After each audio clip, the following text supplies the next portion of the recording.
Hallelujah. ਖੁਦਾਵੰਦ ਦੇ ਪਵਿੱਤਰ ਨਾਮ ਦੀ ਤਾਰੀਫ ਹੋਵੇ। ਆਓ ਕੱਢਾਂਗੇ ਪ੍ਰਕਾਸ਼ ਦੀ ਪੋਥੀ 22 ਦੀ 12। ਵੇਖ ਮੈਂ ਛੇਤੀ ਆਉਂਦਾ ਹਾਂ ਅਤੇ ਫਲ ਮੇਰੇ ਕੋਲ ਹੈ ਭਾਈ, ਹਰੇਕ ਨੂੰ ਜਿਹਾ ਜਿਸ ਦਾ ਕੰਮ ਹੈ ਤਿਹਾ ਉਸ ਨੂੰ ਬਦਲਾ ਦਿਆਂ। ਮੈਂ ਅਲਫਾ ਅਤੇ ਓਮੇਗਾ, ਪਹਿਲਾ ਅਤੇ ਪਿਛਲਾ, ਆਦ ਅਤੇ ਅੰਤ ਹਾਂ। ਧੰਨ ਉਹ ਜਿਹੜੇ ਆਪਣੇ ਵਸਤਰ ਧੋ ਲੈਂਦੇ ਹਨ, ਭਾਈ ਉਹਨਾਂ ਨੂੰ ਜੀਵਨ ਦੇ ਵਿਰਸ਼ ਉੱਤੇ ਹੱਕ ਹੋਵੇ ਅਤੇ ਉਹ ਦਰਵਾਜ਼ਿਆਂ ਥਾਣੀ ਉਸ ਨਗਰੀ ਦੇ ਵਿੱਚ ਪ੍ਰਵੇਸ਼ ਕਰਨ। ਅੰਦਰ ਜਾਣ। ਬਾਹਰ ਹਨ ਕੁੱਤੇ, ਜਾਦੂਗਰ, ਹਰਾਮਕਾਰ, ਮੂਰਤੀ ਪੂਜਕ, ਖੂਨੀ ਅਤੇ ਹਰ ਕੋਈ ਜਿਹੜਾ ਝੂਠ ਨੂੰ ਪਸੰਦ ਕਰਦਾ ਅਤੇ ਕਮਾਉਂਦਾ ਹੈ। ਮੈਂ ਯੀਸ਼ੂ ਨੇ ਕਲੀਸਿਆ ਦੇ ਲਈ ਇਹਨਾਂ ਗੱਲਾਂ ਦੀ ਸਾਖੀ ਦੇਣ ਨੂੰ ਤੁਹਾਡੇ ਕੋਲ ਆਪਣਾ ਦੂਤ ਘੱਲਿਆ ਹੈ। ਮੈਂ ਦਾਊਦ ਦੀ ਜੜ ਅਤੇ ਅੰਸ਼ ਹਾਂ। ਮੈਂ ਸਵੇਰ ਦਾ ਉਜਲ ਤਾਰਾ ਹਾਂ। ਆਤਮਾ ਤੇ ਲਾੜੀ ਆਖਦੀ ਹੈ ਆਓ। ਜਿਹੜਾ ਸੁਣਦਾ ਹੋਵੇ ਉਹ ਕਹੇ ਆਓ, ਅਤੇ ਜਿਹੜਾ ਤਿਹਾਇਆ ਹੋਵੇ ਉਹ ਆਵੇ, ਅਤੇ ਜਿਹੜਾ ਚਾਹੇ ਅੰਮ੍ਰਿਤ ਜਲ ਮੁਫਤ ਲਵੇ। ਆਓ ਪੜ੍ਹੇ ਹੋਏ ਵਚਨ ਦੇ ਲਈ ਖੁਦਾ ਧੰਨਵਾਦ ਕਰਦੇ ਹਾਂ, ਪ੍ਰਾਰਥਨਾ ਕਰਾਂਗੇ।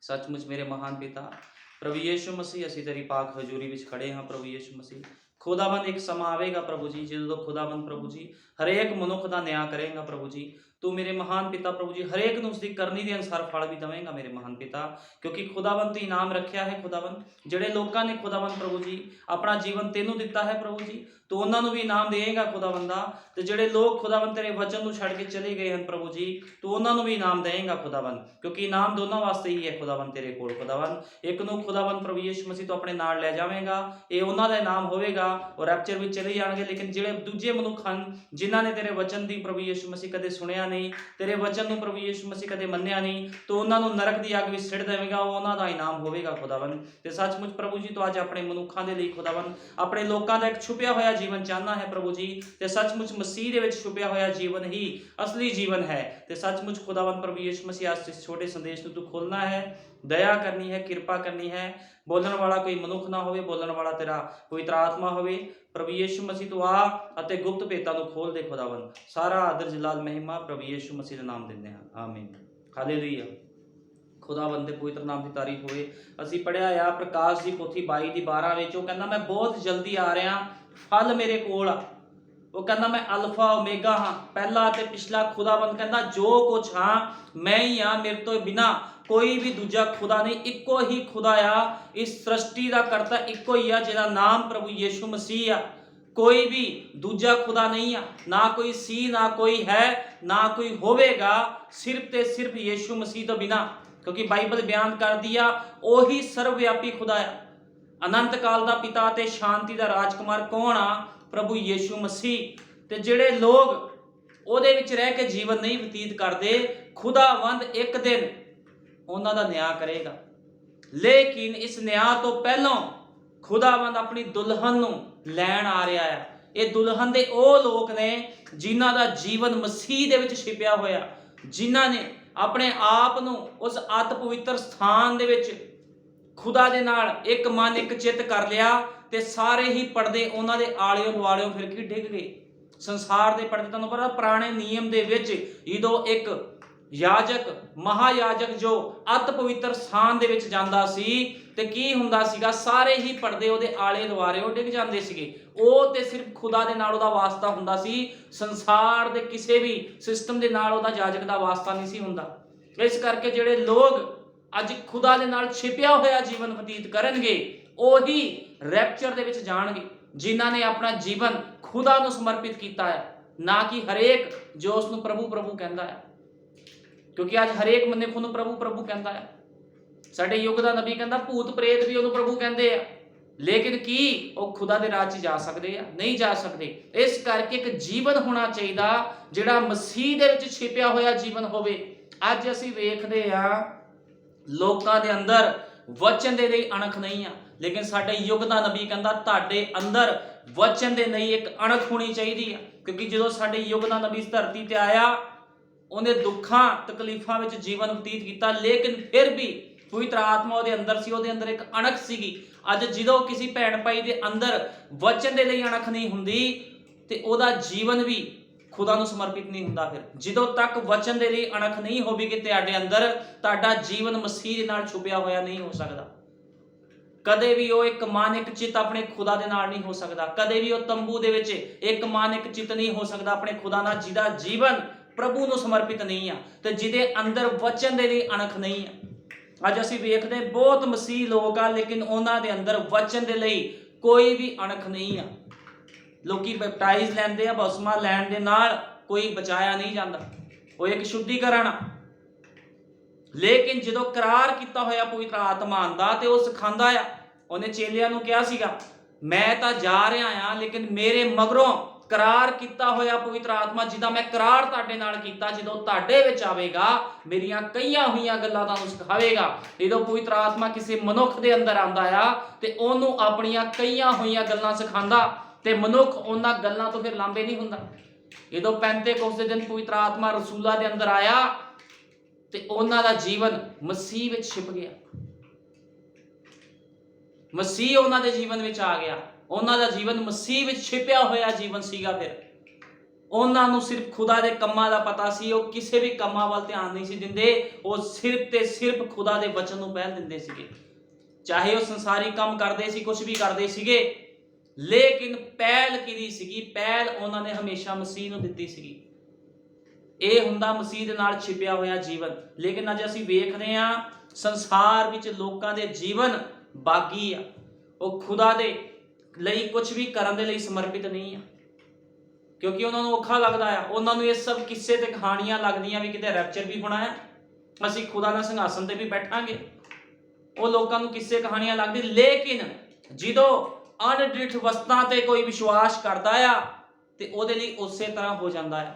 ਜਿਹੜਾ ਇਬਰਾਹਿਮ ਸੀਗਾ ਉਹ ਅਣਡਿੱਠ ਵਸਤਾਂ ਤੇ ਵਿਸ਼ਵਾਸ ਕਰਦਾ ਸੀ। ਜਿਹੜੀਆਂ ਚੀਜ਼ਾਂ ਉਹਨੇ ਵੇਖੀਆਂ ਨਹੀਂ ਸੀ, ਉਹਨਾਂ ਚੀਜ਼ਾਂ ਤੇ ਇਬਰਾਹਿਮ ਵਿਸ਼ਵਾਸ ਕਰਦਾ ਸੀਗਾ ਤੇ ਉਹਨੇ ਇੱਕ ਦਿਨ ਉਹਨਾਂ ਨੂੰ ਪ੍ਰਾਪਤ ਵੀ ਕੀਤਾ। ਇਸੇ ਤਰ੍ਹਾਂ ਦੁਲਹਨ ਵੀ ਉਹਨਾਂ ਚੀਜ਼ਾਂ ਤੇ ਵਿਸ਼ਵਾਸ ਕਰਦੀ ਆ ਜਿਹਨੂੰ ਦੁਲਹਨ ਨੇ ਵੇਖਿਆ ਨਹੀਂ ਆ, ਲੇਕਿਨ ਦੁਲਹਨ ਜਾਣਦੀ ਆ ਵੀ ਜੋ ਕਿਹਾ ਗਿਆ ਆ ਮੇਰੇ ਵਾਸਤੇ ਕਿਹਾ ਗਿਆ ਆ। ਅੱਜ ਹਰ ਕੋਈ ਕਹਿੰਦਾ ਆ ਮੈਂ ਰੈਪਚਰ ਵਿੱਚ ਜਾਵਾਂਗਾ, ਮੈਂ ਦੁਲਹਨ ਦਾ ਹਿੱਸਾ। ਲੇਕਿਨ ਤੁਸੀਂ ਜਾ ਕੇ ਲੋਕਾਂ ਦੇ ਜੀਵਨ ਚੈੱਕ ਕਰੋ, ਜੀਵਨ ਚੈੱਕ ਕਰੋ ਵੀ ਕੀ ਉਹ ਭੈਣ ਭਾਈ ਵਚਨ ਦੇ ਲਈ ਅਣਖੀ ਹੈ। ਹੋ ਸਕਦਾ ਤੁਸੀਂ ਗਰੀਬ ਹੋਵੋ, ਤੁਹਾਡੇ ਕੋਲ ਪਾਣ ਨੂੰ ਕੱਪੜੇ ਨਾ ਹੋਣ, ਤੁਹਾਡੇ ਪੈਰਾਂ ਵਿੱਚ ਜੁੱਤੀਆਂ ਦਾ ਜੋੜਾ ਨਾ ਹੋਵੇ, ਲੇਕਿਨ ਜੇ ਤੁਸੀਂ ਤੁਹਾਡਾ ਜੀਵਨ ਖੁਦਾ ਨੂੰ ਸਮਰਪਿਤ ਆ ਤੇ ਕੋਈ ਵੀ ਮਨੁੱਖ ਤੁਹਾਡੇ ਰੈਪਚਰ ਨੂੰ ਰੋਕ ਨਹੀਂ ਸਕਦਾ। ਪੈਸੇ ਦੇ ਨਾਲ ਕਿਸੇ ਦਾ ਰੈਪਚਰ ਨਹੀਂ ਹੋਣਾ ਵੀ ਬਹੁਤ ਵੱਡਾ ਚਰਚ ਬਣ ਗਿਆ ਆ, ਬੜੇ ਭਜਨ ਗਾਏ ਜਾ ਰਹੇ ਆ ਤੇ ਜਾਜਕ ਲੋਕਾਂ ਨੂੰ ਖੁਸ਼ ਕਰ ਰਹੇ ਆ ਤੇ ਉਹਨਾਂ ਦਾ ਰੈਪਚਰ ਹੋ ਜਾਵੇਗਾ। ਗਾਣਾ ਗਾਣ ਦੇ ਨਾਲ ਰੈਪਚਰ ਨਹੀਂ ਹੋਣਾ ਵੀ ਮੈਂ ਯੀਸ਼ੂ ਦੀ ਲਾੜੀ ਆ, ਕੰਮ ਕਰਕੇ ਵਿਖਾਣੇ ਪੈਣੇ ਆ। ਇਸ ਕਰਕੇ ਮੈਂ ਵੇਖਦਾ ਅੱਜ ਕੰਪਰਮਾਈਜ਼ ਚੱਲ ਰਿਹਾ ਹਰ ਪਾਸੇ, ਖਾਸ ਕਰਕੇ ਸੰਦੇਸ਼ ਦੇ ਚਰਚਾਂ ਦੇ ਵਿੱਚ ਕੰਪਰਮਾਈਜ਼ ਚੱਲ ਰਿਹਾ। ਲੇਕਿਨ ਜਿੱਥੇ ਪਵਿੱਤਰ ਆਤਮਾ ਪਾਇਆ ਹੋਇਆ ਸੇਵਕ ਖੜਦਾ ਆ ਉੱਥੋਂ ਲੋਕਾਂ ਨੇ ਭੱਜਣਾ ਸ਼ੁਰੂ ਕਰ ਦਿੰਦੇ। ਫਿਰ ਉੱਥੇ ਲੋਕ ਖੜ ਨਹੀਂ ਸਕਦੇ, ਕਿਉਂਕਿ ਇਸ ਯਾਜਕ ਦਾ ਜੀਵਨ, ਉਸ ਸੇਵਕ ਦਾ ਜੀਵਨ ਮਸੀਹ ਦੇ ਨਾਲ ਛੁਪਿਆ ਹੋਇਆ ਹੁੰਦਾ। ਉਹਨੂੰ ਸਿਰਫ ਖੁਦਾ ਦੇ ਵਚਨ ਦੇ ਨਾਲ ਮਤਲਬ ਹੁੰਦਾ, ਉਹਨੂੰ ਭੀੜਾਂ ਦੇ ਨਾਲ ਮਤਲਬ ਨਹੀਂ ਹੁੰਦਾ। ਉਹਨੂੰ ਦਾਸ ਦਸ਼ਮਾਸ਼ ਦੇ ਨਾਲ ਫਰਕ ਨਹੀਂ ਪੈਂਦਾ। ਉਹਨੂੰ ਵੀ ਦਾਨ ਦਸ਼ਮਾਸ਼ ਮੇਰੇ ਰੁਕ ਜਾਣਗੇ, ਲੋਕ ਭੱਜ ਜਾਣਗੇ। ਜਿਹੜਾ ਪਵਿੱਤਰ ਆਤਮਾ ਨਾਲ ਭਰਿਆ ਹੋਇਆ ਹੁੰਦਾ ਉਹ ਸਿਰਫ ਖੁਦਾ ਨੂੰ ਆਪਣਾ ਜੀਵਨ ਸਮਰਪਿਤ ਕਰਦਾ ਹੈ। ਆ ਤੁਸੀਂ ਦੇਖੋ ਮਸੀਹ ਲੋਕਾਂ ਦੇ ਜੀਵਨ ਕਿੱਦਾਂ ਦੇ ਆ, ਨਾਸ਼ ਵੱਲ ਲੋਕਾਂ ਦੇ ਜੀਵਨ ਜਾ ਰਹੇ ਆ। ਤੇ ਖੁਦਾ ਦਾ ਵਚਨ ਕੀ ਕਹਿੰਦਾ ਆ ਕਿ ਮੈਂ ਬਹੁਤ ਜਲਦੀ ਆ ਰਿਹਾ, ਆਪਣੇ ਵਸਤਰ ਧੋ ਲੋ। ਕਹਿੰਦਾ ਧਨ ਹਨ ਉਹ ਜਿਹੜੇ ਆਪਣੇ ਵਸਤਰ ਧੋ ਲੈਂਦੇ ਹਨ, ਭਾਈ ਉਹਨਾਂ ਨੂੰ ਜੀਵਨ ਦੇ ਵਿਰਛ ਉੱਤੇ ਹੱਕ ਹੋਵੇ। ਲੇਕਿਨ ਜੇ ਕੋਈ ਆਪਣੇ ਵਸਤਰ ਨਹੀਂ ਧੋਂਦਾ, ਆਪਣੇ ਆਪ ਨੂੰ ਖੁਦਾ ਦੇ ਲਈ ਪਾਕ ਸਾਫ਼ ਨਹੀਂ ਕਰਦਾ, ਖੁਦਾ ਦੇ ਰਾਜ 'ਚ ਜਾ ਨਹੀਂ ਸਕਦਾ। ਅਸੀਂ ਕੱਢਾਂਗੇ ਕੁਲਸੀਆਂ 3:5। ਕੁਲਸੀਆਂ 3:5 ਦੇ ਵਿੱਚ ਲਿਖਿਆ, ਇਸ ਲਈ ਤੁਸੀਂ ਆਪਣੇ ਅੰਗਾਂ ਨੂੰ ਜੋ ਧਰਤੀ ਉੱਤੇ ਹਨ ਮਾਰ ਸੁੱਟੋ, ਅਰਥਾਤ ਹਰਾਮਕਾਰੀ, ਗੰਦਮਨ, ਕਾਮਨਾ, ਬੁਰੀ ਇੱਛਾ ਅਤੇ ਲੋਭ ਨੂੰ, ਜਿਹੜਾ ਮੂਰਤੀ ਪੂਜਾ ਹੈ। ਕਿਉਂ ਜੋ ਇਹਨਾਂ ਗੱਲਾਂ ਦੇ ਕਾਰਨ ਖੁਦਾ ਦਾ ਕ੍ਰੋਧ ਅਣਆਗਿਆਕਾਰੀ ਦੇ ਪੁੱਤਰਾਂ ਉੱਤੇ ਪੈਂਦਾ ਹੈ, ਜਿਨ੍ਹਾਂ ਦੇ ਰਾਹ ਤੁਸੀਂ ਅੱਗੇ ਵੀ ਚੱਲਦੇ ਸਾਓ, ਜਿਸ ਵੇਲੇ ਉਹਨਾਂ ਵਿੱਚ ਜਿਉਂਦੇ ਸੀ। ਪਰ ਹੁਣ ਤੁਸੀਂ ਇਹਨਾਂ ਸਾਰੀਆਂ ਗੱਲਾਂ ਨੂੰ, ਅਰਥਾਤ ਕੋਪ, ਕ੍ਰੋਧ, ਬਦੀ, ਦੁਰਬਚਨ ਅਤੇ ਆਪਣੇ ਮੂੰਹੋਂ ਗੰਦੀਆਂ ਗਾਲਾਂ ਕੱਢਣੀਆਂ ਛੱਡ ਦਿਓ। ਇੱਕ ਦੂਜੇ ਨਾਲ ਝੂਠ ਨਾ ਮਾਰੋ, ਕਿਉਂ ਜੋ ਤੁਸੀਂ ਪੁਰਾਣੀ ਇਨਸਾਨੀਅਤ ਨੂੰ ਉਸਦੀ ਕਰਨੀਆਂ ਸਣੇ ਲਾ ਸੁੱਟਿਆ ਔਰ ਨਵੀਂ ਨੂੰ ਪਹਿਨ ਲਿਆ, ਜੋ ਪੂਰਨ ਗਿਆਨ ਲਈ, ਅਰਥਾਤ ਕਰਤਾਰ ਦੇ ਸਰੂਪ ਦੇ ਲਈ ਨਵੀਂ ਬਣਦੀ ਜਾਂਦੀ ਹੈ। ਇਸ ਕਰਕੇ ਖੁਦਾ ਦਾ ਵਚਨ ਕਹਿੰਦਾ ਆਪਣੇ ਅੰਗਾਂ ਨੂੰ ਮਾਰੋ। ਜਦੋਂ ਤੁਸੀਂ ਖੁਦਾ ਦੇ ਵਚਨ ਦੇ ਵਿੱਚ ਆ ਗਏ ਹੋ, ਤੁਹਾਨੂੰ ਆਪਣੀਆਂ ਪੁਰਾਣੀਆਂ ਆਦਤਾਂ, ਤੁਹਾਡੇ ਸੋਚ ਵਿਚਾਰ, ਇਹ ਸਭ ਅੰਗ ਆ ਵੀ ਅਸੀਂ ਕਿੱਦਾਂ ਜੀਵਨ ਬਤੀਤ ਕਰਾਂਗੇ। ਜੇ ਅਸੀਂ ਲੋਕਾਂ ਦੇ ਨਾਲ ਸਹਿਮਤੀ ਨਾ ਜਤਾਈ ਤੇ ਜੀਵਨ ਕਿੱਦਾਂ ਬਤੀਤ ਕਰਾਂਗੇ। ਇਹ ਤੁਹਾਡੇ ਅੰਗ ਆ, ਇਹਨਾਂ ਨੂੰ ਤੁਹਾਨੂੰ ਕੱਟਣਾ ਪੈਣਾ। ਜਿਹੜਾ ਜਿਉਂਦਾ ਖੁਦਾ ਤੁਹਾਨੂੰ ਸੰਦੇਸ਼ ਦੇ ਵਿੱਚ ਜੋੜ ਕੇ ਰੱਖਦਾ ਆ, ਆਪਣੇ ਵਚਨ 'ਚ ਜੋੜ ਕੇ ਰੱਖਦਾ, ਉਹ ਤੁਹਾਡੀਆਂ ਲੋੜਾਂ ਜ਼ਰੂਰਤਾਂ ਨੂੰ ਵੀ ਪੂਰੀਆਂ ਕਰਦਾ ਆ। ਇਸ ਕਰਕੇ ਸੰਸਾਰ ਵੱਲ ਨਹੀਂ ਵੇਖਣਾ, ਕਿਹਦੇ ਵੱਲ ਵੇਖਣਾ ਆ? ਖੁਦਾ ਦੇ ਵਚਨ ਵੱਲ ਵੇਖਣਾ ਆ, ਕਿਉਂਕਿ ਖੁਦਾ ਦਾ ਵਚਨ ਜੀਵਨ ਦਿੰਦਾ ਆ। ਉਹ ਕਹਿੰਦਾ ਜੀਵਨ ਦੀ ਰੋਟੀ ਮੈਂ ਹਾਂ। ਜੀਵਨ ਦੀ ਰੋਟੀ ਪ੍ਰਭੂ ਯਿਸੂ ਮਸੀਹ ਆ। ਉਹ ਕਹਿੰਦਾ ਜੇ ਮੈਂ ਪੰਛੀਆਂ ਦੀ ਚਿੰਤਾ ਕਰਨਾ ਜਾਣਦਾ ਆ ਤੇ ਤੁਹਾਡੀ ਉਸ ਤੋਂ ਵਧੇਕ ਕਿਉਂ ਨਹੀਂ। ਉਹ ਆਪਣੇ ਲੋਕਾਂ ਦੀ ਵੀ ਚਿੰਤਾ ਕਰਦਾ ਆ। ਇਸ ਕਰਕੇ ਕਦੇ ਵੀ ਡਰਨਾ ਤੇ ਘਬਰਾਣਾ ਨਹੀਂ। ਜਿਨ੍ਹਾਂ ਲੋਕਾਂ ਨੇ ਖੁਦਾ ਨੂੰ ਆਪਣਾ ਜੀਵਨ ਸਮਰਪਿਤ ਕੀਤਾ ਆ, ਹੋ ਸਕਦਾ ਆ ਉਹ ਦੁੱਖਾਂ 'ਚ ਹੋਣ, ਪਰੇਸ਼ਾਨੀਆਂ 'ਚ ਹੋਣ, ਲੇਕਿਨ ਇੱਕ ਦਿਨ ਉਹਨਾਂ ਨੂੰ ਇਹਦਾ ਪ੍ਰਤੀਫਲ ਵੀ ਮਿਲੇਗਾ। ਵਰਨ ਮਿਲ ਗਿਆ, ਕਿਉਂਕਿ ਉਹਨਾਂ ਨੇ ਆਪਣੇ ਜੀਵਨ ਨੂੰ ਖੁਦਾ ਨੂੰ ਦੇ ਦਿੱਤਾ ਆ। ਖੁਦਾ ਨੂੰ ਆਪਣਾ ਜੀਵਨ ਦੇਣਾ ਕੋਈ ਛੋਟੀ ਗੱਲ ਨਹੀਂ ਆ। ਅੱਜ ਹਰ ਮਨੁੱਖ ਸੋਚਦਾ ਮੈਂ ਆਪਣਾ ਜੀਵਨ ਖੁਦਾ ਨੂੰ ਦਿੱਤਾ ਆ, ਮੈਂ ਬੈਪਟਾਈਜ਼ ਲੈ ਲਿਆ, ਮੈਂ ਪ੍ਰਾਰਥਨਾ ਕਰਦਾ, ਮੈਂ ਪ੍ਰਾਰਥਨਾ ਕਰਦੀ, ਮੈਂ ਦਸ਼ਮਾਂਸ਼ ਦਿੰਦਾ, ਦਸ਼ਮਾਂਸ਼ ਦਿੰਦੀ ਆ, ਮੈਂ ਚਰਚ ਜਾਂਦਾ, ਮੇਰਾ ਸੇਵਕ ਮੇਰੇ ਤੋਂ ਖੁਸ਼ ਆ। ਲੇਕਿਨ ਕੀ ਤੁਹਾਡਾ ਜੀਵਨ ਸੰਦੇਸ਼ ਦੇ ਅਨੁਸਾਰ ਹੈ? ਜੇ ਤੁਹਾਡਾ ਜੀਵਨ ਸੰਦੇਸ਼ ਦੇ ਅਨੁਸਾਰ ਨਹੀਂ ਆ, ਜੇ ਤੁਹਾਡਾ ਜੀਵਨ ਛੁਪਿਆ ਹੋਇਆ ਜੀਵਨ ਨਹੀਂ ਆ ਮਸੀਹ ਦੇ ਵਿੱਚ, ਤੇ ਫਿਰ ਤੁਹਾਨੂੰ ਕਿਸੇ ਚੀਜ਼ ਦਾ ਕੋਈ ਲਾਭ ਨਹੀਂ ਹੋਵੇਗਾ। ਕਿਉਂਕਿ ਤੁਹਾਡੇ ਜੀਵਨ ਦੇ ਵਿੱਚ ਮਸੀਹ ਦਾ ਆਤਮਾ ਬੋਲਣਾ ਚਾਹੀਦਾ, ਉਹਦਾ ਵਚਨ ਬੋਲਣਾ ਚਾਹੀਦਾ ਆ। ਹਰ ਕੰਮ ਦੇ ਵਿੱਚ ਯਿਸੂ ਮਸੀਹ ਦੀ ਪਹਿਲ। ਖੁਦਾਵੰਦ ਬੱਜ ਨਹੀਂ ਲੈਂਦਾ ਕਦੇ ਵੀ। ਅੱਜ ਲੋਕ ਕੀ ਕਰਦੇ? ਬੱਜ ਚੜਾਉਂਦੇ ਖੁਦਾ ਨੂੰ। ਉਹ ਕਹਿੰਦੇ ਪ੍ਰਭੂ ਜੀ ਅਸੀਂ ਤੇਰੇ ਨਾਲ ਬਹੁਤ ਪਿਆਰ ਕਰਦੇ ਹਾਂ, ਲੇਕਿਨ ਖੁਦਾ ਬੱਜ ਨਹੀਂ ਲੈਂਦਾ। ਅਸੀਂ ਜੇ ਪੁਰਾਣੇ ਨਿਯਮ ਵਿੱਚ ਦੇਖਦੇ ਹਾਂ, ਜੇ ਕੁਛ ਚੀਜ਼ ਚੜਾਈ ਜਾਂਦੀ ਸੀ, ਕੋਈ ਡੰਗਰ ਚੜਾਇਆ ਜਾਂਦਾ ਸੀਗਾ, ਕੋਈ ਬਛੜਾ ਚੜਾਇਆ ਜਾਂਦਾ ਸੀ, ਤੇ ਬੱਜ ਤੋਂ ਰਹਿਤ ਚੜਾਇਆ ਜਾਂਦਾ ਸੀਗਾ। ਇਸੇ ਤਰ੍ਹਾਂ ਖੁਦਾ ਵੀ ਬੱਜ ਤੋਂ ਰਹਿਤ ਭਗਤੀ ਨੂੰ ਪਸੰਦ ਕਰਦਾ। ਉਹ ਕਹਿੰਦਾ ਤੁਹਾਡੀ ਭਗਤੀ ਬਿਨਾਂ ਬੱਜ ਤੋਂ ਹੋਵੇ, ਤੁਹਾਡੇ ਅੰਦਰ ਕੋਈ ਬੱਜ ਨਾ ਹੋਏ। ਲੇਕਿਨ ਅੱਜ ਲੋਕ ਬੱਜ ਰਹਿਤ ਭਗਤੀ ਨਹੀਂ ਚੜਾਉਂਦੇ, ਬੱਜ ਨਾ ਭਰੀ ਹੋਈ ਭਗਤੀ ਕਰੀ ਜਾਂਦੇ ਲੋਕੀ। ਜਿਹੜੀ ਭੇਟਾਂ ਲੋਕੀ ਅੱਜ ਖੁਦਾ ਨੂੰ ਚੜਾ ਰਹੇ ਆ, ਜੇ ਆਪਣੇ ਆਪ ਨੂੰ ਵੀ ਚੜਾਉਂਦੇ ਤਾਂ ਉਹ ਵੀ ਬੱਜ ਹੁੰਦਾ ਲੋਕਾਂ ਦੇ ਅੰਦਰ। ਜੂੜ ਚੜਾਉਂਦੇ ਖੁਦਾ ਨੂੰ ਲੋਕ, ਉਹ ਕਹਿੰਦੇ ਬਚ ਜੂਗਾ ਤੇ ਖੁਦਾ ਦਾ, ਨਹੀਂ ਤਾਂ ਫਿਰ ਕੋਈ ਗੱਲ ਨਹੀਂ। ਖੁਦਾ ਜਾਣਦਾ ਹੀ ਹੈ ਸਾਡੇ ਘਰ ਦੇ ਸਿਸਟਮ ਨੂੰ, ਸਾਡੇ ਦੁੱਖਾਂ ਪਰੇਸ਼ਾਨੀਆਂ ਨੂੰ। ਇਸ ਤਰ੍ਹਾਂ ਨਹੀਂ ਆ। ਖੁਦਾ ਕਹਿੰਦਾ ਹਰ ਹਾਲਤ ਵਿੱਚ ਉਹਦੀ ਹੀ ਉਪਾਸਨਾ ਕਰ। ਪਹਿਲ ਖੁਦਾ ਦੀ, ਹਮੇਸ਼ਾ ਖੁਦਾ ਨੂੰ ਪਹਿਲ ਦੇਣੀ ਚਾਹੀਦੀ। ਲੇਕਿਨ ਲੋਕ ਖੁਦਾ ਨੂੰ ਪਹਿਲ ਦੇਣ ਦੀ ਬਜਾਏ ਸੰਸਾਰ ਨੂੰ ਪਹਿਲ ਦਿੰਦੇ ਆ। ਉਹ ਕਹਿੰਦੇ ਪ੍ਰਭੂ ਨੂੰ ਨਹੀਂ ਪਤਾ ਸਾਡੇ ਸਿਸਟਮ ਕਿੱਦਾਂ ਦੇ ਆ, ਜਦੋਂ ਸਾਡੇ ਕੋਲ ਹੋਵੇਗਾ ਅਸੀਂ ਦੇ ਦਾਂਗੇ। ਲੇਕਿਨ ਖੁਦਾ ਦਾ ਵਚਨ ਕਹਿੰਦਾ ਜੇ ਤੂੰ ਥੋੜੇ ਵਿੱਚ ਵਫਾਦਾਰ ਨਹੀਂ ਤੇ ਬਹੁਤੇ ਵਿੱਚ ਕਿੱਦਾਂ ਹੋਵੇਗਾ। ਜਦੋਂ ਤੁਹਾਡੇ ਕੋਲ ਕੁਝ ਨਹੀਂ ਆ, ਤੁਸੀਂ ਉਹਦੇ ਵਿੱਚ ਵੀ ਖੁਦਾ ਦੀ ਵਫਾਦਾਰੀ ਨਹੀਂ ਕਰ ਰਹੇ, ਤੇ ਬਹੁਤਾ ਹੋ ਜੂ ਫਿਰ ਕਿੱਥੋਂ ਕਰ ਲਓਗੇ। ਇਸ ਕਰਕੇ ਖੁਦਾਵੰਦ ਬੱਜ ਨਹੀਂ ਲੈਂਦਾ। ਖੁਦਾ ਨੂੰ ਚਾਹੀਦਾ ਸਮਰਪਿਤ ਜੀਵਨ, ਮਸੀਹ ਦੇ ਨਾਲ ਛੁਪਿਆ ਹੋਇਆ ਜੀਵਨ ਉਹ ਮੰਗਦਾ ਵੀ ਮੇਰੇ ਨਾਲ ਛੁਪਿਆ ਹੋਇਆ ਜੀਵਨ ਹੋਵੇ।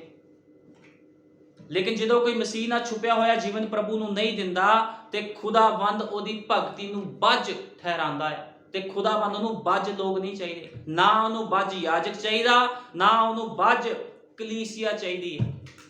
ਉਹਨੂੰ ਸੇਵਕ ਵੀ ਚਾਹੀਦਾ ਜਿਹੜਾ ਬੱਜ ਤੋਂ ਰਹਿਤ ਹੋਵੇ, ਤੇ ਕਲੀਸਿਆ ਵੀ ਬੱਜ ਤੋਂ ਰਹਿਤ ਹੋਣੀ ਚਾਹੀਦੀ ਆ। ਕੋਈ ਵੀ ਬੱਜ ਉਹਦੇ ਵਿੱਚ ਨਹੀਂ ਹੋਣਾ ਚਾਹੀਦਾ।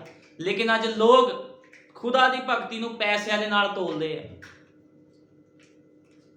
ਪੈਸਿਆਂ ਦੇ ਨਾਲ ਖੁਦਾ ਦੀ ਭਗਤੀ ਨਹੀਂ ਤੋਲੀ ਜਾ ਸਕਦੀ।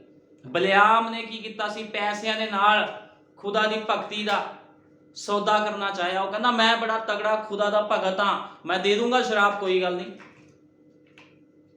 ਜਦੋਂ ਇਜ਼ਰਾਈਲੀਆਂ ਨੂੰ ਸ਼ਰਾਬ ਦੇਣ ਜਾ ਰਿਹਾ ਸੀ ਤੇ ਖੁਦਾ ਨੇ ਉਹਦੇ ਮੂੰਹ ਨੂੰ ਬੰਦ ਕਰ ਦਿੱਤਾ। ਤੇ ਖੁਦਾ ਨੇ ਕਿਹਦੀ ਅਗਵਾਈ ਕੀਤੀ? ਉਹਨੇ ਆਪਣੇ ਪਰਸਨਲ ਕੌਮ ਦੀ ਅਗਵਾਈ ਕੀਤੀ। ਉਹ ਵੀ ਭਗਤੀ ਕਰਦਾ ਸੀਗਾ ਉਹਦੀ। ਬਲਿਆਮ ਵੀ ਖੁਦਾ ਦੀ ਭਗਤੀ ਕਰਦਾ ਸੀ, ਲੇਕਿਨ ਖੁਦਾ ਨੇ ਉਹਦਾ ਮੂੰਹ ਬੰਦ ਕਰ ਦਿੱਤਾ। ਇਸ ਕਰਕੇ ਬੜੇ ਲੋਕਾਂ ਦੀ ਜਿਹੜੀ ਭਗਤੀ ਆ ਸੰਦੇਸ਼ ਦੇ ਵਿੱਚ ਵੀ ਬਲਿਆਮ ਵਰਗੀ ਆ। ਉਹ ਕਹਿੰਦੇ ਸਾਡਾ ਵੀ ਜੀਵਨ ਬੜਾ ਵਧੀਆ ਆ, ਇਹਨਾਂ ਦਾ ਇਹਦਾ ਇਕੱਲਾ ਥੋੜੀ ਜੀਵਨ ਵਧੀਆ ਆ, ਸਾਡਾ ਵੀ ਜੀਵਨ ਵਧੀਆ। ਜੇ ਜੀਵਨ ਵਧੀਆ ਆ ਤੇ ਤੁਹਾਡੇ ਜੀਵਨ ਦੇ ਵਿੱਚੋਂ ਖੁਦਾ ਦਾ ਆਤਮਾ ਕਿਉਂ ਨਹੀਂ ਬੋਲਦਾ? ਖੁਦਾ ਤੁਹਾਡੇ ਜੀਵਨ 'ਚ ਕਿਉਂ ਨਹੀਂ ਬੋਲਦਾ? ਉਹ ਅਣਖ ਤੁਹਾਡੇ ਜੀਵਨਾਂ ਵਿੱਚ ਕਿਉਂ ਨਹੀਂ ਬੋਲਦੀ? ਜੇ ਤੁਹਾਡਾ ਵੀ ਜੀਵਨ ਖੁਦਾ ਨੂੰ ਸਮਰਪਿਤ ਆ, ਮਸੀਹ ਵਿੱਚ ਛਿਪਿਆ ਹੋਇਆ ਜੀਵਨ ਆ। ਤੇ ਉਹ ਅਣਖ ਕਿੱਥੇ ਆ? ਸੰਦੇਸ਼ ਦੇ ਲਈ, ਵਚਨ ਦੇ ਲਈ ਉਹ ਅਣਖ ਕਿੱਥੇ ਆ ਜਿਹੜੀ ਹੋਣੀ ਚਾਹੀਦੀ, ਲੇਕਿਨ ਲੋਕਾਂ ਦੇ ਅੰਦਰ ਉਹ ਚੀਜ਼ ਹੈ ਹੀ ਨਹੀਂ। ਅਸੀਂ ਕੱਢਾਂਗੇ ਇਬਰਾਨੀਆਂ 10:10-19 ਵਿੱਚ ਲਿਖਿਆ ਆ, ਉਪਰੰਤ ਹੈ ਭਰਾਵੋ, ਜਦੋਂ ਸਾਨੂੰ ਯੀਸ਼ੂ ਦੇ ਲਹੂ ਦੇ ਕਾਰਨ ਪਵਿੱਤਰ ਸਥਾਨ ਦੇ ਅੰਦਰ ਜਾਣ ਦੀ ਦਲੇਰੀ ਹੈ, ਅਰਥਾਤ ਉਸ ਨਵੇਂ ਅਤੇ ਜਿਉਂਦੇ ਰਾਹ ਹੀ ਜਿਹੜਾ ਉਸਨੇ ਪਰਦੇ ਮਾਨੋ ਆਪਣੇ ਸਰੀਰ ਥਾਣੀ ਸਾਡੇ ਲਈ ਖੋਲਿਆ, ਅਤੇ ਜਦੋਂ ਸਾਡਾ ਇੱਕ ਮਹਾਜਾਜਕ ਹੈ ਜਿਹੜਾ ਖੁਦਾ ਦੇ ਘਰ ਦੇ ਉੱਤੇ ਹੈ, ਤਾਂ ਆਓ ਅਸੀਂ ਸੱਚੇ ਦਿਲ ਅਤੇ ਪੂਰੀ ਨਿਸ਼ਚਾ ਦੇ ਨਾਲ, ਜਦੋਂ ਸਾਡੇ ਦਿਲ ਅਸ਼ੁੱਧ ਅੰਤਕਰਣ ਤੋਂ ਛਿੜਕਾਓ ਨਾਲ ਸ਼ੁੱਧ ਹੋਏ ਅਤੇ ਸਾਡੀ ਦੇਹੀ ਸਾਫ਼ ਪਾਣੀ ਨਾਲ ਨਲਾਈ ਗਈ, ਨੇੜੇ ਜਾਈਏ। ਅਸੀਂ ਆਸ ਦੇ ਸੱਚੇ ਇਕਰਾਰ ਨੂੰ ਤਕੜਾਈ ਨਾਲ ਫੜੀ ਰੱਖੀਏ, ਕਿਉਂ ਜੋ ਜਿਸਨੇ ਵਾਅਦਾ ਕੀਤਾ ਹੈ ਉਹ ਵਫਾਦਾਰ ਹੈ। ਖੁਦਾਵੰਦ ਕਹਿੰਦਾ ਜਿਹਨੇ ਵਾਅਦਾ ਕੀਤਾ ਉਹ ਵਫਾਦਾਰ ਆ। ਯੀਸ਼ੂ ਮਸੀਹ ਦੇ ਲਹੂ ਦੇ ਕਾਰਨ ਸਾਨੂੰ ਅਧਿਕਾਰ ਆ, ਅਸੀਂ ਉਸ ਪਵਿੱਤਰ ਨਗਰੀ ਵਿੱਚ ਜਾ ਸਕਦੇ ਹਾਂ, ਕਿਉਂਕਿ ਉਹਦਾ ਲਹੂ ਸਾਡੇ ਉੱਪਰ ਲੱਗਾ ਆ। ਅੱਜ ਯੀਸ਼ੂ ਮਸੀਹ ਦਾ ਲਹੂ ਜਿਨ੍ਹਾਂ ਲੋਕਾਂ ਦੇ ਉੱਪਰ ਨਹੀਂ ਲੱਗਾ, ਉਹਨਾਂ ਨੇ ਖੁਦਾ ਦੇ ਰਾਜ ਦੇ ਵਿੱਚ ਨਹੀਂ ਜਾਣਾ, ਲੇਕਿਨ ਜਿਨ੍ਹਾਂ ਦੇ ਉੱਪਰ ਯੀਸ਼ੂ ਮਸੀਹ ਦਾ ਲਹੂ ਲੱਗਾ ਉਹੀ ਖੁਦਾ ਦੇ ਰਾਜ ਵਿੱਚ ਜਾਣਗੇ। ਠੀਕ ਹੈ ਨਾ? ਕਿਉਂਕਿ ਬਾਈਬਲ ਸਾਫ਼ ਬਿਆਨ ਕਰਦੀ ਹੈ, ਜਦੋਂ ਸਾਨੂੰ ਯੀਸ਼ੂ ਦੇ ਲਹੂ ਦੇ ਕਾਰਨ ਪਵਿੱਤਰ ਸਥਾਨ ਦੇ ਅੰਦਰ ਜਾਣ ਦੀ ਦਲੇਰੀ ਹੈ। ਕਿਉਂ ਦਲੇਰੀ ਹੈ? ਕਿਉਂਕਿ ਸਾਨੂੰ ਪਤਾ ਆ ਯੀਸ਼ੂ ਮਸੀਹ ਦਾ ਲਹੂ ਸਾਡੇ ਉੱਪਰ ਲੱਗਾ ਹੈ। ਅਸੀਂ ਯੀਸ਼ੂ ਮਸੀਹ ਦੇ ਨਾਮ ਦੇ ਵਿੱਚ ਬਪਤਿਸਮਾ ਲਿਆ ਆ। ਜਦੋਂ ਯੀਸ਼ੂ ਮਸੀਹ ਦੇ ਨਾਮ ਦੇ ਵਿੱਚ ਬਪਤਿਸਮਾ ਲਿਆ ਤੇ ਇੱਕ ਨਵਾਂ ਜੀਵਨ ਸ਼ੁਰੂ ਹੋ ਜਾਂਦਾ ਆ, ਫਿਰ ਪਵਿੱਤਰ ਆਤਮਾ ਦਾ ਦਾਨ ਮਿਲਦਾ ਆ।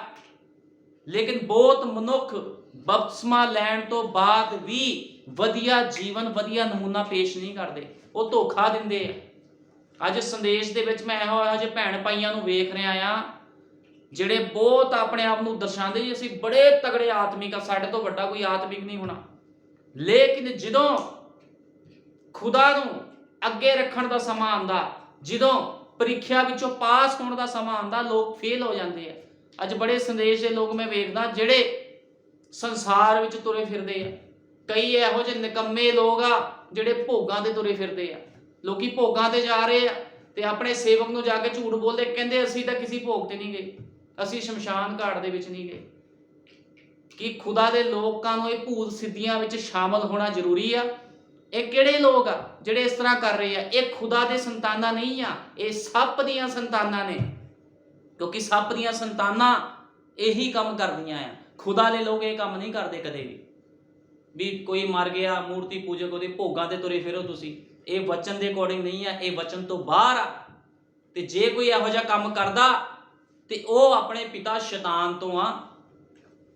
ਕਿਉਂਕਿ ਬਾਈਬਲ ਸਾਫ਼ ਬਿਆਨ ਕਰਦੀ ਆ ਜਿਹੜਾ ਯੀਸ਼ੂ ਮਸੀਹ ਦੇ ਲਹੂ 'ਚ ਨਹਾਇਆ ਗਿਆ ਆ, ਧੋ ਦਿੱਤਾ ਗਿਆ, ਉਹ ਪਾਪ ਨਹੀਂ ਕਰ ਸਕਦਾ। ਜਿਹੜਾ ਖੁਦਾ ਤੋਂ ਪੈਦਾ ਹੋਇਆ ਉਹ ਪਾਪ ਕਰ ਹੀ ਨਹੀਂ ਸਕਦਾ। ਜਿਹੜਾ ਖੁਦਾ ਤੋਂ ਪੈਦਾ ਹੋਇਆ। ਫਿਰ ਲੋਕ ਕਹਿੰਦੇ ਸੀ ਸੰਦੇਸ਼ 'ਚ ਆਏ, ਸਾਡੇ ਤੋਂ ਗਲਤੀ ਹੋ ਗਈ ਆ, ਮਾਫ ਕਰ ਦਿਓ। ਲੇਕਿਨ ਬਾਈਬਲ ਬਿਆਨ ਕਰਦੀ ਜੇ ਤੁਸੀਂ ਖੁਦਾ ਤੋਂ ਪੈਦਾ ਹੋਏ ਆ ਤੁਸੀਂ ਪਾਪ ਕਰ ਹੀ ਨਹੀਂ ਸਕਦੇ। ਤੇ ਪਾਪ ਕੀਤਾ ਕਿੱਦਾਂ? ਗਲਤੀ ਕੀਤੀ ਕਿੱਦਾਂ? ਜੇ ਤੁਹਾਨੂੰ ਕੋਈ ਡਾਂਟਦਾ ਨਹੀਂ ਆ, ਜਿਹੜੇ ਵੀ ਚਰਚਾਂ ਵਿੱਚ ਤੁਸੀਂ ਜਾਂਦੇ ਹੋ, ਜੇ ਪਾਸਟਰ ਕਹਿੰਦਾ ਕੋਈ ਗੱਲ ਨਹੀਂ, ਜੇ ਡਾਂਟਦਾ ਤਾਂ ਦਸ਼ਮਾਸ਼ ਵੀ ਚੱਲਦਾ ਰਹੂਗਾ, ਕੋਈ ਗੱਲ ਨਹੀਂ ਭਾਈ ਅੱਗੇ ਤੋਂ ਧਿਆਨ ਰੱਖੀ। ਅੱਗੇ ਤੋਂ ਕੀ ਧਿਆਨ ਰੱਖੂਗਾ? ਹੁਣ ਤਾਂ ਹੋ ਗਈ ਹਰਾਮਕਾਰੀ ਜਿਹੜੀ ਹੋਣੀ ਸੀਗੀ। ਪਾਸਟਰ ਨੂੰ ਆਪਣੇ ਦੁਸ਼ਮਣ ਦੀ ਚਿੰਤਾ ਪੈ ਜਾਂਦੀ ਹੈ ਵੀ ਜੇ ਇਹਨੂੰ ਡਾਂਟਦਾ ਭੱਜ ਗਿਆ ਮੇਰਾ ਦਸ਼ਮਾਸ਼ ਵੀ ਜਾਊਗਾ। ਲੇਕਿਨ ਇਹ ਜੀਵਨ ਸਹੀ ਜੀਵਨ ਨਹੀਂ ਆ। ਖੁਦਾ ਦਾ ਜਾਜਕ ਵੀ ਇਹੋ ਜਿਹਾ ਹੋਣਾ ਚਾਹੀਦਾ ਜਿਹੜਾ ਵਚਨ ਦੀ ਡਾਂਗ ਲੈ ਕੇ ਇਹੋ ਜਿਹੀ ਫੇਰੇ ਵੀ ਕੋਈ ਦਿਖੇ ਨਾ। ਫਿਰ ਜੇ 100 ਦੇ ਵਿੱਚੋਂ 2 ਵੀ ਰਹਿ ਜਾਣ ਤੇ ਉਸੇ ਵਿੱਚ ਉਹ ਖੁਦਾ ਦੀ ਮਹਿਮਾ ਕਰੇ। ਇਹੋ ਜਿਹੇ ਖੁਦਾ ਦੇ ਸੇਵਕਾਂ ਨੂੰ ਖੁਦਾ ਪਸੰਦ ਕਰਦਾ। ਤੇ ਇੱਥੇ ਮੈਂ ਕਦੇ ਕਿਸ ਦਾ ਲਿਹਾਜ਼ ਨਹੀਂ ਲਿਆ, ਜਿਹੜਾ ਮਰਜ਼ੀ ਹੋਵੇ, ਜਿੱਥੇ ਵਚਨ ਨੇ ਜੋ ਕਹਿਣਾ ਆ ਉਹੀ ਪੂਰਾ ਹੋਣਾ ਆ। ਜੇ ਖੁਦਾ ਦਾ ਵਚਨ ਕਹਿੰਦਾ ਹਾਂ ਦੀ ਹਾਂ ਤੇ ਹਾਂ ਦੀ ਹਾਂ ਆ। ਜੇ ਖੁਦਾ ਦਾ ਵਚਨ ਕਹਿੰਦਾ ਆ ਵੀ ਕਾਲੇ ਨੂੰ ਕਾਲਾ ਕਹਿਣਾ, ਗੋਰੇ ਨੂੰ ਗੋਰਾ ਕਹਿਣਾ, ਤੇ ਇਸੇ ਹੀ ਤਰ੍ਹਾਂ ਆ। ਕਿਸੇ ਦਾ ਕੋਈ ਵੀ ਪੱਖਪਾਤ ਨਹੀਂ ਆ। ਤੇ ਯੀਸ਼ੂ ਮਸੀਹ ਨੇ ਸਾਡੇ ਲਈ ਆਪਣਾ ਲਹੂ ਵਹਾਇਆ, ਆਪਣਾ ਕੀਮਤੀ ਲਹੂ ਵਹਾਇਆ। ਇਸ ਕਰਕੇ ਸੰਤ ਪੌਲੁਸ ਕਹਿੰਦਾ ਕੀ ਅਸੀਂ ਬਾਰ-ਬਾਰ ਪਾਪ ਕਰੀ ਜਾਈਏ? ਅੱਜ ਲੋਕ ਬਾਰ-ਬਾਰ ਪਾਪ ਕਰਦੇ ਆ, ਬਾਰ-ਬਾਰ ਪਾਪ ਕਰਦੇ ਆ। ਉਹ ਸੋਚਦੇ ਸ਼ਾਇਦ ਬਾਰ-ਬਾਰ ਸਾਨੂੰ ਮਾਫੀ ਵੀ ਮਿਲ ਜਾਵੇਗੀ, ਲੇਕਿਨ ਇਸ ਤਰ੍ਹਾਂ ਨਹੀਂ ਆ। ਜੇ ਕੋਈ ਵਿਸ਼ਵਾਸੀ ਆਪਣੇ ਆਪ ਨੂੰ ਕਹਿੰਦਾ ਜੇ ਵਧੀਆ ਨਮੂਨਾ ਪੇਸ਼ ਨਹੀਂ ਕਰਦਾ, ਤੇ ਉਹਦੇ ਵਾਸਤੇ ਬੜੀ ਹੀ ਘਟੀਆ ਗੱਲ ਆ। ਫਿਰ ਉਹ ਫਿਰ ਖੁਦਾ ਦੇ ਵਿੱਚ ਨਹੀਂ ਜਾ ਸਕਦਾ ਕਦੇ ਵੀ, ਉਹ ਸੁਧਰ ਨਹੀਂ ਸਕਦਾ। ਕਿਉਂਕਿ ਸੂਰ ਦਾ ਕੀ ਕੰਮ ਹੁੰਦਾ ਆ? ਸੂਰ ਜਿੰਨਾ ਮਰਜ਼ੀ ਉਹਨੂੰ ਨਵਾਲੋ ਧਵਾਲੋ, ਸੂਰ ਫਿਰ ਚਿੱਕੜ ਦੇ ਵਿੱਚ।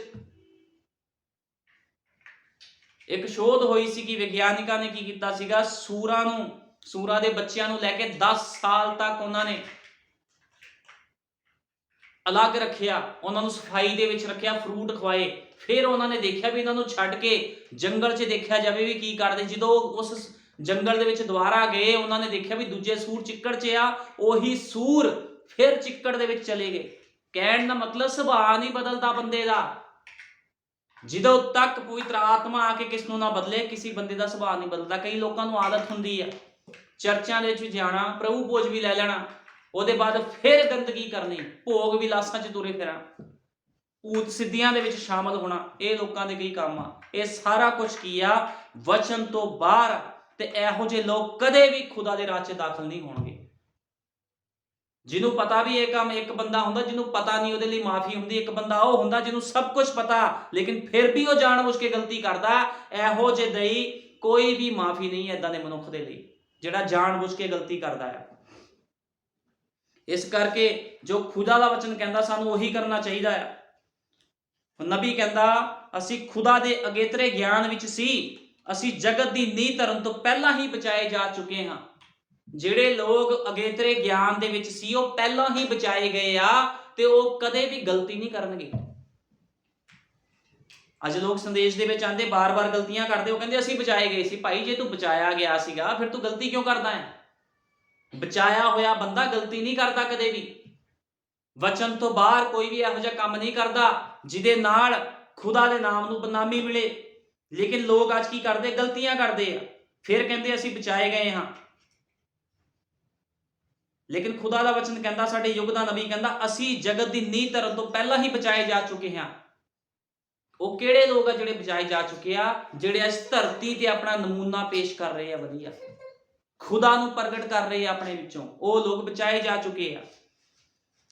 ਅਤੇ ਯਿਸੂ ਉਹਨਾਂ ਲਈ ਮਰਨ ਲਈ ਆਇਆ ਜੋ ਖੁਦਾ ਨੇ ਅਗੇਤਰੇ ਗਿਆਨ ਰਾਹੀਂ ਚੁਣੇ ਸਨ। ਇਹ ਸਹੀ ਹੈ, ਕਹਿੰਦਾ ਇਹ ਸਹੀ ਗੱਲ ਆ।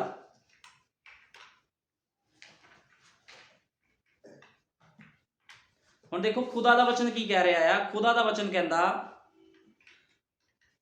ਅਸੀਂ ਜਾਲ ਸੁੱਟਦੇ ਹਾਂ ਅਤੇ ਲੋਕਾਂ ਨੂੰ ਇਕੱਠੇ ਕਰਦੇ ਹਾਂ ਅਤੇ ਉਹ ਅੰਦਰ ਆਉਂਦੇ ਹਨ।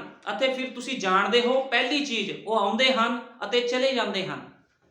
ਅਤੇ ਖੁਦਾ ਨੇ ਕਿਹਾ ਜਦ ਪ੍ਰਤਾਵੇ ਆਉਂਦੇ ਹਨ ਅਸੀਂ ਤਾੜਨਾ ਨਹੀਂ ਚੱਲ ਸਕੇ। ਕਹਿੰਦਾ ਲੋਕਾਂ ਨੂੰ ਜਾਲ ਪਾਇਆ ਜਾਂਦਾ, ਲੋਕਾਂ ਨੂੰ ਮਸੀਹ ਦੇ ਵਿੱਚ ਲਿਆਇਆ ਜਾਂਦਾ। ਕਈ ਭੱਜ ਜਾਂਦੇ ਆ, ਕਈ ਤਾੜਨਾ ਨਹੀਂ ਸਹਿੰਦੇ, ਉਹ ਭੱਜ ਜਾਂਦੇ ਆ। ਕਹਿੰਦਾ ਅਸੀਂ ਹਰਾਮ ਦੇ ਬੱਚੇ ਸਾਂ ਅਤੇ ਖੁਦਾ ਦੇ ਬੱਚੇ ਨਹੀਂ ਸੀ। ਉਹ ਕਹਿੰਦਾ ਜਿਹੜੇ ਇਹੋ ਜਿਹੇ ਕੰਮ ਕਰਦੇ, ਜਿਹੜੇ ਤਾੜਨਾ ਨਹੀਂ ਸਹਿੰਦੇ, ਕਹਿੰਦਾ ਉਹ ਹਰਾਮ ਦੇ ਆ, ਉਹ ਆਪਣੇ ਪਿਤਾ ਸ਼ੈਤਾਨ ਤੋਂ ਆ। ਜਿਹੜੇ ਤਾੜਨਾ ਨਹੀਂ ਸਹਿੰਦੇ, ਕਿਉਂਕਿ ਵਚਨ ਦੇ ਵਿੱਚ ਤਾੜਨਾ ਆ, ਤੇ ਜਿਹੜਾ ਬੰਦਾ ਤਾੜਨਾ ਨਹੀਂ ਸਹਿੰਦਾ ਉਹ ਹਰਾਮ ਦਾ ਆ। ਪਰ ਮੈਂ ਵਿਸ਼ਵਾਸ ਕਰਦਾ ਹਾਂ ਕਿ ਕੋਈ ਵੀ ਆਦਮੀ ਅਤੇ ਔਰਤ ਜੋ ਕਦੇ ਅਸਲ ਵਿੱਚ ਖੁਦਾ ਦੇ ਆਤਮਾ ਤੋਂ ਜੰਮਿਆ ਹੈ, ਉਸਦੇ ਅੰਦਰ, ਉਸਦੇ ਜੀਵਨ ਅੰਦਰ ਅੱਗੇ ਤੋਂ ਪਾਪ ਦੀ ਇੱਛਾ ਨਹੀਂ ਰਹਿੰਦੀ। ਦੇਖੋ ਉਹੀ ਗੱਲ ਆ ਗਈ ਜੋ ਮੈਂ ਕਹਿ ਰਿਹਾ ਸੀਗਾ। ਨਬੀ ਦਾ ਵਚਨ ਕੀ ਕਹਿ ਰਿਹਾ? ਨਬੀ ਦਾ ਸੰਦੇਸ਼ ਕੀ ਕਹਿ ਰਿਹਾ? ਕਹਿੰਦਾ ਜਿਹੜੇ ਖੁਦਾ ਦੇ ਆਤਮਾ ਤੋਂ ਜੰਮਿਆ ਆ ਜਿਹੜਾ ਬੰਦਾ, ਕਹਿੰਦਾ ਉਹਦੇ ਜੀਵਨ ਦੇ ਅੰਦਰ ਪਾਪ ਦੀ ਇੱਛਾ ਹੀ ਨਹੀਂ ਹੁੰਦੀ ਵੀ ਉਹ ਪਾਪ ਕਰੇ। ਕਬੂਤਰ ਦੇ ਅੰਦਰ ਕਹਿੰਦੇ ਪਿੱਤਾ ਹੀ ਨਹੀਂ ਹੁੰਦਾ। ਕਬੂਤਰ ਜਾਂ ਘੁੱਗੀ ਗਲਤ ਚੀਜ਼ ਨੂੰ ਪਚਾ ਨਹੀਂ ਸਕਦੀ। ਕਹਿਣ ਦਾ ਮਤਲਬ ਉਹ ਮਾंस ਨਹੀਂ ਖਾ ਸਕਦੀ, ਠੀਕ ਹੈ ਨਾ। ਉਹ ਦਾਣੇ ਖਾਂਦੀ ਆ, ਜੇ ਉਹ ਮਾंस ਖਾ ਲਵੇ ਤਾਂ ਉਹ ਮਰ ਸਕਦੀ ਆ, ਬਿਮਾਰ ਹੋ ਸਕਦੀ ਆ। ਇਸ ਕਰਕੇ ਜਿਹੜੇ ਖੁਦਾ ਦੇ ਲੋਕ ਆ ਉਹ ਗਲਤ ਜੀਵਨ ਬਤੀਤ ਹੀ ਨਹੀਂ ਕਰ ਸਕਦੇ। ਤੇ ਲੋਕ ਕਹਿੰਦੇ ਅਸੀਂ ਖੁਦਾ ਦੇ ਲੋਕ ਆ, ਤੇ ਗਲਤ ਜੀਵਨ ਕਿਉਂ ਬਤੀਤ ਕਰ ਰਹੇ ਹੋ? ਜੇ ਤੁਸੀਂ ਖੁਦਾ ਦੇ ਲੋਕ ਹੋ, ਤੁਹਾਡੇ ਜੀਵਨ ਦੇ ਅੰਦਰ ਨਮੂਨਾ ਕਿਉਂ ਪੇਸ਼ ਨਹੀਂ ਹੋਇਆ ਹਲੇ ਤੱਕ ਵੀ ਤੁਸੀਂ ਅਣਖ ਨਾ ਕਹਿ ਸਕੋ ਵੀ ਪੂਰੀ ਦੁਨੀਆ ਇੱਕ ਪਾਸੇ, ਮੈਂ ਖੁਦਾ ਦੇ ਨਾਲ ਖੜਾ ਆ, ਖੁਦਾ ਮੇਰੇ ਨਾਲ ਖੜਾ, ਮੈਂ ਇੱਕ ਪਾਸੇ ਖੜਾ ਆ, ਮੈਂ ਪੂਰੀ ਦੁਨੀਆ ਨਾਲ ਲੜਾਂਗਾ। ਨੂਹ ਪੂਰੀ ਦੁਨੀਆ ਨਾਲ ਲੜਿਆ। ਜਦੋਂ ਖੁਦਾ ਨੇ ਉਹਨੂੰ ਕਿਹਾ ਵੀ ਕਿਸ਼ਤੀ ਬਣਾ, ਤੇ ਉਹਨੂੰ ਪਤਾ ਸੀ ਖੁਦਾ ਨੇ ਜੋ ਕਿਹਾ ਆ ਉਹ ਪੂਰਾ ਹੋਵੇਗਾ। ਦੇਖੋ ਕਿੱਦਾਂ ਦਾ ਵਿਸ਼ਵਾਸ ਸੀਗਾ ਨੂਹ ਦਾ। 120 ਸਾਲ ਪ੍ਰਚਾਰ ਕਰਦਾ ਰਿਹਾ। ਲੋਕਾਂ ਨੇ ਕਿਹਾ ਹੋਣਾ ਪਾਗਲ ਹੋ ਗਿਆ ਤੂੰ, प्रभु ने दुनिया तो मारी नहीं, हले तक 120 साल निकल गए। लेकिन देखो सानू नबी का जो संदेश दस रहा, कहता जिहदे अंदर खुदा का जीवन हुंदा आ, वो पाप की इच्छा नहीं रखता अंदर, वो अंदर इच्छा ही नहीं हुंदी पाप करनी, वो बंदा पाप कर ही नहीं सकता अते ना ही होवेगी। ये सही है, क्योंकि पाप का सवाल सदा लई खत्म हो जाता है ਜਦੋਂ ਤੁਸੀਂ ਯीशु मसीह ਦੇ ਵਿੱਚ ਨਵੇਂ ਹੋ ਗਏ, ਤੁਸੀਂ ਬੈਪਟਾਈਜ਼ ਲੈ ਲਿਆ, ਤੁਹਾਡੇ ਸਾਰੇ ਗੁਨਾਹ ਪਾਪ ਮਾਫ ਹੋ ਗਏ, ਤੁਸੀਂ ਮਸੀਹ ਦੇ ਵਿੱਚ ਸੁਰੱਖਿਅਤ ਹੋ। ਫਿਰ ਪਾਪ ਤੁਹਾਡੇ ਵਿੱਚ ਆਣਾ ਹੀ ਨਹੀਂ ਚਾਹੀਦਾ। ਲੇਕਿਨ ਲੋਕ ਫਿਰ ਵੀ ਗਲਤ ਜੀਵਨ ਬਤੀਤ ਕਰਦੇ ਆ, ਕਿਉਂਕਿ ਉਹ ਖੁਦਾ ਦੀ ਜਿਹੜੀ ਯੋਜਨਾ ਉਹਨੂੰ ਸਮਝ ਹੀ ਨਹੀਂ ਪਾਉਂਦੇ ਕਿ ਖੁਦਾ ਦੀ ਯੋਜਨਾ ਕੀ ਹੈ ਉਹਨਾਂ ਦੇ ਵਾਸਤੇ। ਤੁਸੀਂ ਨਵੇਂ ਪ੍ਰਾਣੀ ਬਣ ਜਾਂਦੇ ਹੋ, ਨਵੇਂ ਪ੍ਰਾਣੀ, ਨਵੀਂ ਰਚਨਾ, ਤੁਹਾਡੀ ਪੁਰਾਣੀ ਭੁੱਖ ਅਤੇ ਸਭ ਕੁਝ ਬਦਲ ਜਾਂਦਾ ਹੈ। ਕਦੋਂ? ਜਦੋਂ ਨਵੇਂ ਸਿਰਿਓਂ ਕੋਈ ਬੰਦਾ ਜੰਮਦਾ ਆ। ਜਦੋਂ ਪਤਰਸ ਹੁਣੀ ਨਵੇਂ ਸਿਰਿਓਂ ਜੰਮੇ, ਜਦੋਂ ਪਵਿੱਤਰ ਆਤਮਾ ਦਾ ਅਭਿਸ਼ੇਕ ਉਹਨਾਂ ਦੇ ਅੰਦਰ ਆਇਆ ਤੇ ਉਹ ਸਭ ਨਵੇਂ ਹੋ ਗਏ। ਉਹ ਪੁਰਾਣਾ ਪਤਰਸ ਨਹੀਂ ਰਿਹਾ ਜਿਹੜਾ ਕਹਿੰਦਾ ਸੀਗਾ ਵੀ ਮੈਂ ਯीशु ਮਸੀਹ ਨੂੰ ਨਹੀਂ ਜਾਣਦਾ, डर गया सीगा भी यीशु मसीह मार पै रही। लेकिन जो पवित्र आत्मा आया वो बदल गया, वो सब बदल गए। जो तक किसी के अंदर पवित्र आत्मा नहीं आता वो मनुख बदल नहीं सकता। कोई भी भैन भरा जिन्ने मर्जी प्रार्थना करता होवे, जिन्ने मर्जी सालों तो संदेश दे विच होवे, जो तक वो अंदर पवित्र आत्मा नहीं आएगा वो अंदर भुख ही नहीं जागनी। अज तुहानूं पता लोगों के अंदर भुख प्यास नहीं है खुदा दे लई कुछ करन दी। लोग कहते छड्ड परां, प्रभु नूं नहीं पता साडे घर दे हालातां दा, प्रभु नूं पता आ, फिर करांगे खुदा का काम, प्रभु जानता है। लेकिन खुदा का काम कहता पहल मेरी। ਇਹੋ ਜਿਹੇ ਵਿਸ਼ਵਾਸੀ ਲੋਕ ਆ ਜਿਹੜੇ खुदा के काम ਨੂੰ ਪਹਿਲ ਦਿੰਦੇ ਆ। ਆਪਣੇ ਘਰ 'ਚ ਰਾਸ਼ਨ ਨਹੀਂ ਪਾਉਂਦੇ लेकिन खुदा के काम ਨੂੰ ਪਹਿਲ ਦਿੰਦੇ ਆ। ਇਹੋ ਜਿਹੇ ਵਿਸ਼ਵਾਸੀ ਲੋਕ मैं अपने जीवन ਦੇ ਵਿੱਚ ਦੇਖੇ ਆ। लेकिन कई लोग ਕੀ ਕਰਦੇ ਆ, ਉਹ ਕਹਿੰਦੇ ਕੋਈ ਗੱਲ ਨਹੀਂ, प्रभु ਨੂੰ पता ਸਾਡੇ ਜੀਵਨ ਦਾ, ਸਾਡੇ ਪਰਿਵਾਰਾਂ ਦਾ, ਸਾਡੇ ਘਰਾਂ ਦਾ, प्रभु ਨੂੰ पता ਸਾਡੀਆਂ ਮਜਬੂਰੀਆਂ ਦਾ। ਇਹੋ ਜਿਹੇ ਲੋਕਾਂ ਨੂੰ खुदा पसंद नहीं करता। फिर ਤੁਸੀਂ ਬਦਲੇ ਹੋਏ ਨਹੀਂ ਹੋ, ਤੁਹਾਡਾ ਪਰਸਨਲ ਤਜਰਬਾ खुदा ਦੇ ਨਾਲ ਹੈ ਹੀ ਨਹੀਂ। ਇਸ ਲਈ ਹੁਣ ਅਸੀਂ ਇਸ ਮਸੀਹੀ ਤਜਰਬੇ ਦੇ ਰਾਹ ਤੇ ਕਈ ਲੋਕਾਂ ਨੂੰ ਵੇਖਦੇ ਹਾਂ। ਨਬੀ ਕਹਿੰਦਾ ਅਸੀਂ ਇਸ ਮਸੀਹੀ ਤਜਰਬੇ ਦੇ ਰਾਹ ਤੇ ਕਈ ਲੋਕਾਂ ਨੂੰ ਵੇਖਦੇ ਹਾਂ, ਬਹੁਤ ਸਾਰੇ ਲੋਕਾਂ ਨੂੰ ਵੇਖਦੇ ਹਾਂ ਜੋ ਸਰਲ ਰੂਪ ਵਿੱਚ ਅਜਿਹਾ ਪ੍ਰਤੀਤ ਹੁੰਦਾ ਕਿ ਉਸ ਚੀਜ਼ ਨੂੰ ਨਹੀਂ ਸਮਝ ਰਹੇ ਹਨ। ਉਹ ਹਮੇਸ਼ਾ ਉਤਾਰ ਚੜਾਵ ਹੁੰਦੇ ਹਨ। ਕਹਿੰਦਾ ਮੈਂ ਇਹੋ ਜਿਹੇ ਮਸੀਹ ਲੋਕਾਂ ਨੂੰ ਵੇਖਦਾ ਆ ਜਿਹੜੇ ਖੁਦਾ ਦੀ ਯੋਜਨਾ ਨੂੰ ਸਮਝ ਨਹੀਂ ਪਾ ਰਹੇ ਹੁੰਦੇ। ਉਹਨਾਂ ਦੇ ਜੀਵਨ ਦੇ ਵਿੱਚ ਹਮੇਸ਼ਾ ਹੀ ਉਤਾਰ ਤੇ ਚੜਾਵ ਹੁੰਦਾ ਰਹਿੰਦਾ ਆ। ਕਿਸੇ ਦਿਨ ਤੁਸੀਂ ਉਹਨਾਂ ਨੂੰ ਵੇਖੋਗੇ ਉਹ ਉਚਾਈ ਤੇ ਪ੍ਰਭੂ ਦੀ ਮਹਿਮਾ ਕਰ ਰਹੇ ਹੁੰਦੇ ਹਨ ਅਤੇ ਅਗਲੇ ਦਿਨ ਤੁਸੀਂ ਵੇਖਦੇ ਹੋ ਹੇਠਾਂ ਕੂੜੇ ਦੇ ਢੇਰ ਤੇ ਹੇਠਾਂ ਅਵਸਥਾ ਵਿੱਚ ਖੜੇ ਹੁੰਦੇ ਹਨ। ਕਹਿੰਦਾ ਮੈਂ ਇਹੋ ਜਿਹੇ ਲੋਕਾਂ ਨੂੰ ਦੇਖਿਆ ਆ ਜਿਹੜੇ बड़ी प्रभु की महिमा करते होंगे उच्चे स्थान पर खड़ के या अपने आप को बहुत उच्चा समझ के प्रभु की महिमा कर रहे हो। लेकिन जो उन्होंने कोई दिक्कत परेशानियां आंदियां कुछ समय बाद देखते हैं इदा कूड़े के ढेर ते गंदगी पई हुंदी आ, इदा उन्होंने लोगों का जीवन हुंदा आ जो उन्होंने उपर परतावे आंदे आ, क्योंकि खुदा दे नाल उन्हां दा परसनल कोई भी तजुर्बा नहीं। इस करके वो जीवन दे विच की करदे आ, डिग जांदे आ।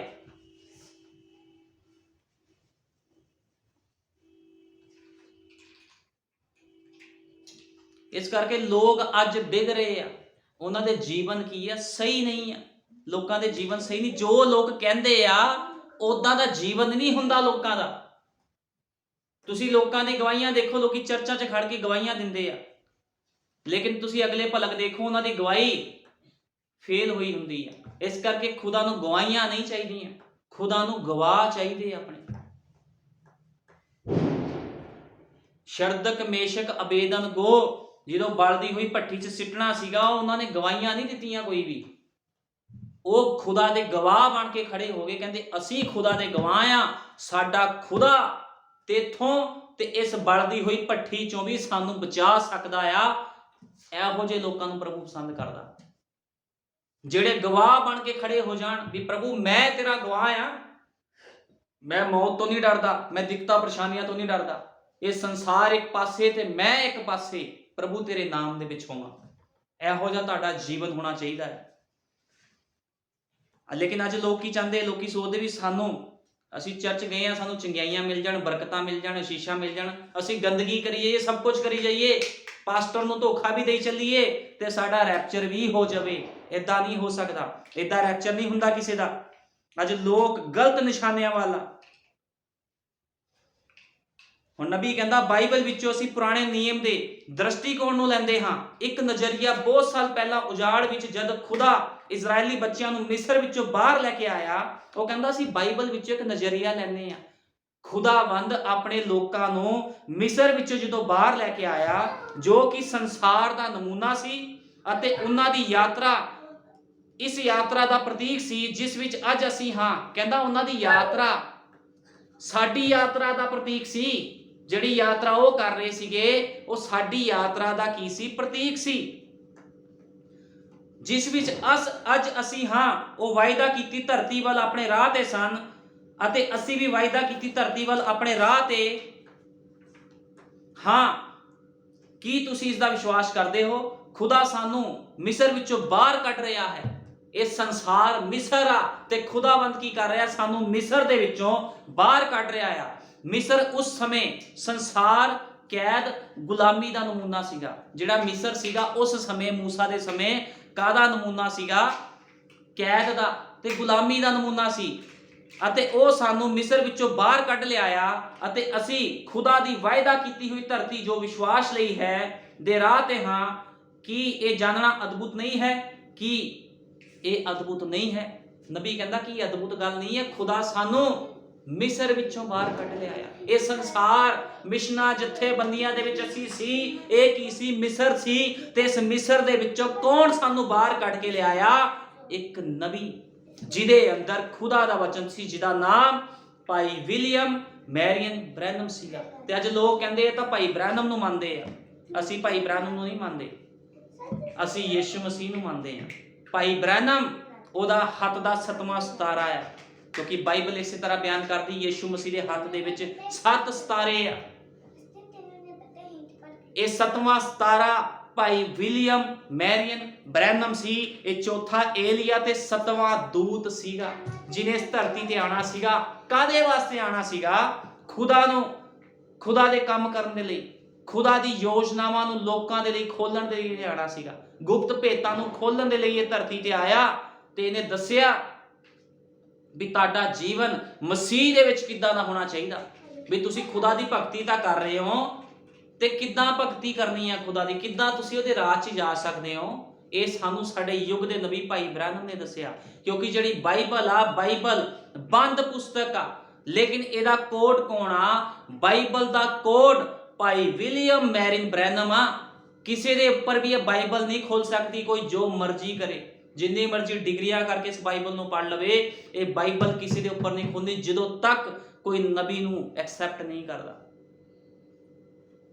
ਜਿਹੜਾ ਇਜ਼ਰਾਈਲ ਸੀਗਾ ਉਹ ਮਿਸਰ ਦੇ ਵਿੱਚੋਂ ਬਾਹਰ ਨਹੀਂ ਸੀ ਆ ਸਕਦਾ ਜਦੋਂ ਤੱਕ ਮੂਸਾ ਤੇ ਉਹ ਵਿਸ਼ਵਾਸ ਨਹੀਂ ਕਰਦੇ। ਜਦੋਂ ਉਹਨਾਂ ਨੇ ਮੂਸਾ ਤੇ ਵਿਸ਼ਵਾਸ ਕੀਤਾ ਵੀ ਹਾਂ ਮੂਸਾ ਨੂੰ ਖੁਦਾ ਦੁਆਰਾ ਭੇਜਿਆ ਗਿਆ ਆ, ਉਹ ਚਿੰਨ ਚਮਤਕਾਰਾਂ ਤੇ ਉਹਨਾਂ ਨੇ ਵਿਸ਼ਵਾਸ ਕੀਤਾ ਤੇ ਖੁਦਾ ਨੇ ਉਹਨਾਂ ਨੂੰ ਬਾਹਰ ਕੱਢਣ ਦੇ ਵਿੱਚ ਕੀ ਕੀਤੀ? ਮਦਦ ਕੀਤੀ।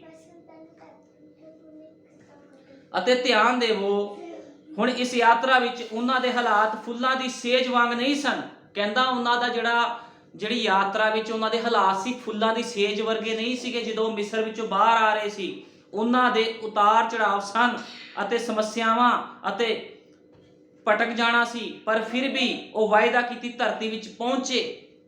ਕਹਿੰਦੇ ਬੜੇ ਦੁੱਖਾਂ, ਪ੍ਰੋਬਲਮ, ਤੰਗੀਆਂ ਵਿੱਚੋਂ ਨਿਕਲ ਕੇ ਆਏ, ਲੇਕਿਨ ਫਿਰ ਵੀ ਵਾਅਦਾ ਕੀਤੀ ਹੋਈ ਧਰਤੀ ਵਿੱਚ ਪਹੁੰਚੇ। ਤੁਸੀਂ ਇੱਥੇ ਧਿਆਨ ਦੇਣਾ, ਕਈ ਉਹਨਾਂ ਵਿੱਚੋਂ ਬੁੜਬੁੜਾਏ ਅਤੇ ਕਈਆਂ ਨੇ ਆਲੋਚਨਾ ਕੀਤੀ। ਕਹਿੰਦਾ ਕਈ ਉਹਨਾਂ ਵਿੱਚੋਂ ਬੁੜਬੁੜਾਏ ਤੇ ਕਈਆਂ ਨੇ ਆਲੋਚਨਾ ਵੀ ਕੀਤੀ। ਉਹਨਾਂ ਨੇ ਦਰਸ਼ਨ ਵੇਖੇ ਅਤੇ ਇਸੇ ਤਰ੍ਹਾਂ ਖੁਦਾ ਨੇ ਉਹਨਾਂ ਵਿੱਚ ਅਦਭੁਤ ਚਮਤਕਾਰ ਕੀਤੇ ਅਤੇ ਉਹਨਾਂ ਦਰਮਿਆਨ ਸਮਰਥੀ ਕੰਮ ਕੀਤੇ। ਅਤੇ ਜਿਉਂ ਹੀ ਪਰਤਾਵੇ ਆਏ ਉਹ ਇਸ ਬਾਰੇ ਸਭ ਕੁਝ ਭੁੱਲ ਗਏ ਅਤੇ ਮੁੜ ਕੇ ਬੁੜਬੁੜ ਕਰਕੇ ਆਲੋਚਨਾ ਕਰਨ ਲੱਗੇ। ਜਦੋਂ ਬੁੜਬੁੜ ਕਰਕੇ ਆਲੋਚਨਾ ਕਰਨ ਲੱਗੇ ਤੇ ਖੁਦਾ ਨੇ ਉਹਨਾਂ ਵਿੱਚੋਂ ਕਈ ਮਾਰ ਦਿੱਤੇ, ਕਿਉਂਕਿ ਖੁਦਾ ਨੇ ਉਹਨਾਂ ਸਾਹਮਣੇ ਵੱਡੇ ਵੱਡੇ ਚਿੰਨ ਚਮਤਕਾਰ ਕੀਤੇ ਸੀਗੇ, ਲੇਕਿਨ ਲੋਕਾਂ ਨੇ ਬੁੜਬੁੜਾਹਟ ਕੀਤੀ। ਅੱਜ ਵੀ ਕੀ ਹੁੰਦਾ ਆ? ਖੁਦਾ ਦੇ ਖਿਲਾਫ, ਉਸਦੇ ਵਚਨ ਦੇ ਖਿਲਾਫ ਲੋਕ ਬੁੜਬੁੜ ਕਰਨਾ ਸ਼ੁਰੂ ਕਰ ਦਿੰਦੇ। ਉਹ ਇਹ ਨਹੀਂ ਸੋਚਦੇ ਵੀ ਖੁਦਾ ਤੁਹਾਨੂੰ ਮਿਸਰ ਵਿੱਚ, ਇਸ ਸੰਸਾਰ ਵਿੱਚੋਂ ਕੱਢ ਕੇ ਸੰਦੇਸ਼ ਵਿੱਚ ਲੈ ਕੇ ਆਇਆ। ਆਪਣਾ ਜੀਵਨ ਸੁਧਾਰਨ ਦੀ ਬਜਾਏ ਲੋਕ ਖੁਦਾ ਨੂੰ ਦੋਸ਼ ਦੇਣਾ ਸ਼ੁਰੂ ਕਰ ਦਿੰਦੇ, ਆਪਣਾ ਜੀਵਨ ਨਹੀਂ ਸੁਧਾਰਦੇ। ਪ੍ਰਭੂ ਸਾਨੂੰ ਬਰਕਤ ਦੇ ਦੇ, ਅਸੀਂ ਸੰਸਾਰ 'ਚ ਸੀ, ਮਿਸ਼ਨਾਂ 'ਚ ਸੀ, ਅਸੀਂ ਬੜੇ ਸੁਖੀ ਸੀਗੇ, ਇੱਥੇ ਆ ਕੇ ਤਾਂ ਸਾਨੂੰ ਬਹੁਤ ਦਿੱਕਤਾਂ ਪਰੇਸ਼ਾਨੀਆਂ ਦਾ ਸਾਹਮਣਾ ਕਰਨਾ ਪੈ ਰਿਹਾ। ਆਪਣਾ ਜੀਵਨ ਸੁਧਾਰਨ ਦੀ ਬਜਾਏ ਲੋਕ ਬੁੜਬੁੜ ਕਰਦੇ ਆ ਤੇ ਖੁਦਾ ਫਿਰ ਉਹਨਾਂ ਨੂੰ ਕੀ ਕਰਦਾ ਆ? ਮਾਰ ਦਿੰਦਾ ਹੈ। ਕਾਹਦੇ ਵਿੱਚ ਮਾਰ ਦਿੰਦਾ? ਉਦੋਂ ਸਰੀਰ ਵਿੱਚ ਮਾਰੇ ਜਾਂਦੇ ਸੀ, ਅੱਜ ਲੋਕ ਆਤਮਾ 'ਚ ਮਰ ਜਾਂਦੇ ਆ। ਜੋ ਤੁਹਾਡੇ ਅੰਦਰ ਖੁਦਾ ਦਾ ਵਚਨ ਨਹੀਂ ਹੋਵੇਗਾ, ਤੁਸੀਂ ਆਤਮਾ 'ਚ ਖਤਮ ਹੋ ਜਾਵੋਗੇ। ਇਸ ਕਰਕੇ ਹਮੇਸ਼ਾ ਪ੍ਰਭੂ ਦੇ ਵਚਨ ਨੂੰ ਪਹਿਲ ਦਿਓ। ਜੇ ਤੁਸੀਂ ਪ੍ਰਭੂ ਦੇ ਵਚਨ ਨੂੰ ਪਹਿਲ ਨਹੀਂ ਦਿੰਦੇ ਤੇ ਤੁਹਾਡੇ ਲਈ ਬਹੁਤ ਸਾਰੀਆਂ ਦਿੱਕਤਾਂ ਅਤੇ ਪਰੇਸ਼ਾਨੀਆਂ ਖੜੀਆਂ ਆ। ਫਿਰ ਹੁਣ ਲਿਖਿਆ ਆ, ਨਬੀ ਦਾ ਵਚਨ ਸੰਦੇਸ਼ ਕੀ ਕਹਿ ਰਿਹਾ ਆ? ਕਹਿੰਦਾ ਕਈ ਕਾਰਨ ਆ ਜਿਹਦੇ ਕਾਰਨ ਤੁਸੀਂ ਅਗਾਂਹ ਨਹੀਂ ਵੱਧ ਸਕਦੇ। ਇੱਕ ਕਾਰਨ ਨਹੀਂ ਹੈ, ਕਹਿੰਦਾ ਬੜੇ ਕਾਰਨ ਆ ਜਿਹਦੇ ਕਰਕੇ ਅੱਜ ਲੋਕਾਂ ਦਾ ਜੀਵਨ ਮਸੀਹ ਦੇ ਵਿੱਚ ਅੱਗੇ ਨਹੀਂ ਵੱਧ ਰਿਹਾ। ਜਿਸ ਕਾਰਨ ਤੁਸੀਂ ਅਗਾਂਹ ਨਹੀਂ ਵੱਧ ਸਕਦੇ ਹੋ, ਤੁਸੀਂ ਤੇਲ ਅਤੇ ਪਾਣੀ ਨੂੰ ਨਹੀਂ ਮਿਲਾ ਸਕਦੇ। ਖੁਦਾ ਦਾ ਵਚਨ ਕਹਿੰਦਾ ਤੁਸੀਂ ਤੇਲ ਅਤੇ ਪਾਣੀ ਨੂੰ ਨਹੀਂ ਮਿਲਾ ਸਕਦੇ। ਤੇਲ ਪਵਿੱਤਰ ਆਤਮਾ ਨੂੰ ਦਰਸਾਉਂਦਾ ਤੇ ਪਾਣੀ ਇਸ ਸੰਸਾਰ ਨੂੰ ਦਰਸਾਉਂਦਾ। ਤੁਸੀਂ ਪਵਿੱਤਰ ਆਤਮਾ ਦੇ ਕੰਮਾਂ ਨੂੰ ਸੰਸਾਰ ਦੇ ਵਿੱਚ ਨਹੀਂ ਰਲਾ ਸਕਦੇ, ਕੰਪਰਮਾਈਜ਼ ਨਹੀਂ ਕਰ ਸਕਦੇ। ਵੀ ਤੁਸੀਂ ਕਹੋ ਜੀ ਮੈਂ ਤਾਂ ਖੁਦਾ ਨੂੰ ਮੰਨਣ ਵਾਲਾ ਬੰਦਾ, ਮੈਂ ਪਵਿੱਤਰ ਆਤਮਾ ਪਾਇਆ ਹੋਇਆ ਬੰਦਾ, ਸੰਸਾਰ 'ਚ ਵੀ ਤੁਸੀਂ ਘੁੰਮੀ ਜਾਓ, ਏਦਾਂ ਨਹੀਂ ਹੈ। ਇਸ ਕਰਕੇ ਖੁਦਾ ਦਾ ਨਬੀ ਕਹਿ ਰਿਹਾ ਤੁਸੀਂ ਤੇਲ ਅਤੇ ਪਾਣੀ ਨੂੰ ਨਹੀਂ ਮਿਲਾ ਸਕਦੇ। ਇਹ ਕੰਮ ਨਹੀਂ ਕਰੇਗਾ, ਇਹ ਕੰਮ ਨਹੀਂ ਕਰੇਗਾ। ਖੁਦਾ ਦਾ ਵਚਨ ਹਮੇਸ਼ਾ ਆਪਣੇ ਤਰੀਕੇ ਦੇ ਨਾਲ ਕੰਮ ਕਰਦਾ ਹੈ। ਤੁਸੀਂ ਸੰਸਾਰ ਦੇ ਨਾਲ ਮਿਲਾ ਕੇ ਚੱਲੋਗੇ ਜੀ, ਲੋਕਾਂ ਨੂੰ ਕੰਪਰਮਾਈਜ਼ ਕਰੋਗੇ ਲੋਕਾਂ ਦੇ ਨਾਲ, ਜਾਂ ਕਹੋਗੇ ਸੰਸਾਰ ਦੇ ਵਿੱਚ ਵੀ ਰਲੇ ਲਈਏ ਤੇ ਖੁਦਾ ਦੇ ਵੀ ਕੰਮ ਕਰੀ ਚਾਹੀਏ, ਇਸ ਤਰ੍ਹਾਂ ਨਹੀਂ ਚੱਲਣਾ। ਤੁਸੀਂ ਅਲੌਕਿਕ ਤੇ ਕਿਵੇਂ ਵਿਸ਼ਵਾਸ ਕਰਨ ਜਾ ਰਹੇ ਹੋ? ਤੁਸੀਂ ਕਿਵੇਂ ਕਿਸੇ ਸਥਾਨ ਤੇ ਪਹੁੰਚ ਸਕਦੇ ਹੋ ਜਦ ਕਿ ਤੁਸੀਂ ਸੰਸਾਰ ਨਾਲ ਘੁਲ ਮਿਲ ਰਹੇ ਹੋ? ਉਹ ਕਹਿੰਦਾ ਤੁਸੀਂ ਕਿੱਦਾਂ ਉਸ ਅਲੌਕਿਕ ਤੇ ਵਿਸ਼ਵਾਸ ਕਰ ਸਕਦੇ ਹੋ? ਕਿੱਦਾਂ ਤੁਸੀਂ ਸੰਸਾਰ, ਕਿੱਦਾਂ ਤੁਸੀਂ, ਕਹਿੰਦਾ ਬੱਚਿਆਂ ਨੂੰ ਚੁੱਪ ਕਰਾਓ, ਤੁਸੀਂ ਅਲੌਕਿਕ ਤੇ ਕਿਵੇਂ ਵਿਸ਼ਵਾਸ ਕਰਨ ਜਾ ਰਹੇ ਹੋ? ਤੁਸੀਂ ਕਿਵੇਂ ਕਿਸੇ ਸਥਾਨ ਤੇ ਪਹੁੰਚ ਸਕਦੇ ਹੋ ਜਦ ਕਿ ਤੁਸੀਂ ਸੰਸਾਰ ਨਾਲ ਘੁਲ ਮਿਲ ਰਹੇ ਹੋ? ਕਹਿੰਦਾ ਤੁਸੀਂ ਕਿਸ ਤਰ੍ਹਾਂ ਚੱਲ ਸਕਦੇ ਹੋ ਖੁਦਾ ਦੇ ਵਿੱਚ ਜਦੋਂ ਕਿ ਤੁਸੀਂ ਸੰਸਾਰ ਦੇ ਨਾਲ ਘੁਲ ਮਿਲ ਰਹੇ ਹੋ? ਅਤੇ ਬਾਈਬਲ ਨੇ ਕਿਹਾ ਹੈ ਜੇਕਰ ਤੁਸੀਂ ਸੰਸਾਰ ਨੂੰ ਜਾਂ ਸੰਸਾਰ ਦੀ ਚੀਜ਼ਾਂ ਨੂੰ ਪਿਆਰ ਕਰਦੇ ਹੋ ਤਾਂ ਖੁਦਾ ਦਾ ਪਿਆਰ ਤੁਹਾਡੇ ਵਿੱਚ ਨਹੀਂ ਹੈ। ਸਾਡੇ ਯੁੱਗ ਦਾ ਨਬੀ ਕਹਿੰਦਾ ਵੀ ਜੇ ਤੁਸੀਂ ਸੰਸਾਰ ਦੀ ਚੀਜ਼ਾਂ ਨੂੰ ਪਿਆਰ ਕਰਦੇ ਹੋ ਤੇ ਫਿਰ ਤੁਹਾਡੇ ਵਿੱਚ ਖੁਦਾ ਦਾ ਪਿਆਰ ਨਹੀਂ ਹੈ। ਆਮੀਨ, ਇਹ ਸੱਚ ਹੈ। ਜਿਹੜਾ ਬੰਦਾ ਸੰਸਾਰ 'ਚ ਤੁਰਿਆ ਫਿਰਦਾ, ਭੋਗ ਵਿਲਾਸਾਂ 'ਚ ਤੁਰਿਆ ਫਿਰਦਾ, ਗੰਦੇ ਗਾਣਿਆਂ ਦੇ ਵਿੱਚ ਤੁਰਿਆ ਫਿਰਦਾ, ਵੱਡੇ ਪਾਰਟੀਆਂ 'ਚ ਤੁਰਿਆ ਫਿਰਦਾ, ਵਿਆਹ ਸ਼ਾਦੀਆਂ ਦੇ ਵਿੱਚ ਇੱਥੇ ਗੰਦੇ ਗਾਣੇ, ਅਸ਼ਲੀਲ ਗਾਣੇ ਚੱਲਦੇ ਆ, ਉੱਥੇ ਭੰਗੜੇ ਪਾਉਂਦਾ ਫਿਰਦਾ ਆ, ਵਚਨ ਤੋਂ ਬਾਹਰ ਤੁਰਿਆ ਫਿਰਦਾ, ਉਹ ਬੰਦਾ ਕਿੱਦਾਂ ਅਲੌਕਿਕ ਨੂੰ ਵੇਖ ਸਕਦਾ ਹੈ? ਕਿੱਦਾਂ ਖੁਦਾ ਦੀ ਯੋਜਨਾ ਨੂੰ ਸਮਝ ਸਕਦਾ ਹੈ? ਠੀਕ ਹੈ ਨਾ ਭਾਈ ਜੀ? ਕਿਸੇ ਦਿਨ ਅਸੀਂ ਨਿਆਂ ਵਿੱਚ ਮਸੀਹ ਨੂੰ ਮਿਲਣਾ ਹੈ। ਉਹ ਕਹਿੰਦਾ ਕਿਸੇ ਦਿਨ ਫਿਰ ਤੁਹਾਨੂੰ ਨਿਆਂ ਦੇ ਵਿੱਚ ਮਸੀਹ ਨੂੰ ਮਿਲਣਾ ਪਵੇਗਾ। ਉਸ ਮਨੁੱਖ ਤੇ ਹਾਏ ਜੋ ਪੁਲਪੜ ਦੇ ਪਿੱਛੇ ਖਲੋਂਦਾ ਹੈ। ਉਹ ਕਹਿੰਦਾ ਉਸ ਮਨੁੱਖ ਤੇ ਹਾਏ ਜੋ ਪੁਲਪੜ ਦੇ ਪਿੱਛੇ ਖਲੋਂਦਾ ਹੈ ਅਤੇ ਆਪਣੇ ਪ੍ਰਭਾਵ ਦਾ ਇਸਤੇਮਾਲ ਕੁਝ ਲੋਕਾਂ ਦੀ ਚਾਪਲੂਸੀ ਕਰਨ ਦੇ ਲਈ ਕਰਦਾ ਹੈ। ਖੁਦਾ ਦਾ ਵਚਨ ਕਿਸ ਨੂੰ ਨਹੀਂ ਬਖਸ਼ਦਾ। ਉਹ ਕਹਿੰਦਾ ਉਹਨਾਂ ਲੋਕਾਂ ਤੇ ਵੀ ਹਾਏ ਜੋ ਪੁਲਪੜ ਤੇ ਖੜ ਕੇ ਲੋਕਾਂ ਦੀ ਚਾਪਲੂਸੀ ਕਰਦੇ ਆ ਵੀ ਕਿਤੇ ਸਾਡੀ ਕਲੀਸਿਆ ਭੱਜ ਨਾ ਜਾਵੇ। ਉਹ ਕਾਲੇ ਨੂੰ ਕਾਲਾ ਤੇ ਗੋਰੇ ਨੂੰ ਗੋਰਾ ਨਹੀਂ ਕਹਿੰਦੇ। ਇਹੋ ਜਿਹੇ ਲੋਕਾਂ ਤੇ ਵੀ ਹਾਏ। ਖੁਦਾ ਦਾ ਵਚਨ ਕਹਿ ਰਿਹਾ ਹੈ, ਸਾਡੇ ਯੁੱਗ ਦਾ ਨਬੀ ਕਹਿ ਰਿਹਾ ਹੈ। ਠੀਕ ਹੈ ਨਾ? ਇਸ ਕਰਕੇ ਖੁਦਾ ਦੇ ਵਚਨ ਨੂੰ ਕੋਈ ਵੀ ਆਮ ਨਾ ਸਮਝੇ। ਖੁਦਾ ਦਾ ਵਚਨ ਨਾ ਘਟਾਇਆ ਜਾ ਸਕਦਾ ਤੇ ਨਾ ਹੀ ਵਧਾਇਆ ਜਾ ਸਕਦਾ ਆ। ਅਸੀਂ ਕੱਢਾਂਗੇ ਵਿਵਸਥਾ ਸਾਰ 27 ਦੀ 26। ਵਿਵਸਥਾ ਸਾਰ 27 ਦੀ 26 ਵਿੱਚ ਕੀ ਲਿਖਿਆ ਹੈ? ਅਸੀਂ ਇਹਨੂੰ ਕਲੀਅਰ ਕਰਦੇ ਹਾਂ। ਵਿਵਸਥਾ ਸਾਰ 27 ਦੀ 26 ਦੇ ਵਿੱਚ ਲਿਖਿਆ ਆ, ਸ਼ਰਾਬੀ ਹੋਵੇ ਉਹ ਜਿਹੜਾ ਇਸ ਵਿਵਸਥਾ ਦੀਆਂ ਗੱਲਾਂ ਨੂੰ ਮੰਨ ਕੇ ਪੂਰਾ ਨਾ ਕਰੇ ਤਾਂ ਸਾਰੀ ਪ੍ਰਜਾ ਆਖੇ ਆਮੀਨ। ਕਹਿੰਦਾ ਸ਼ਰਾਬੀ ਹੋਵੇ ਉਹ ਜਿਹੜਾ ਇਸ ਵਿਵਸਥਾ ਦੀਆਂ ਗੱਲਾਂ ਨੂੰ ਮੰਨ ਕੇ।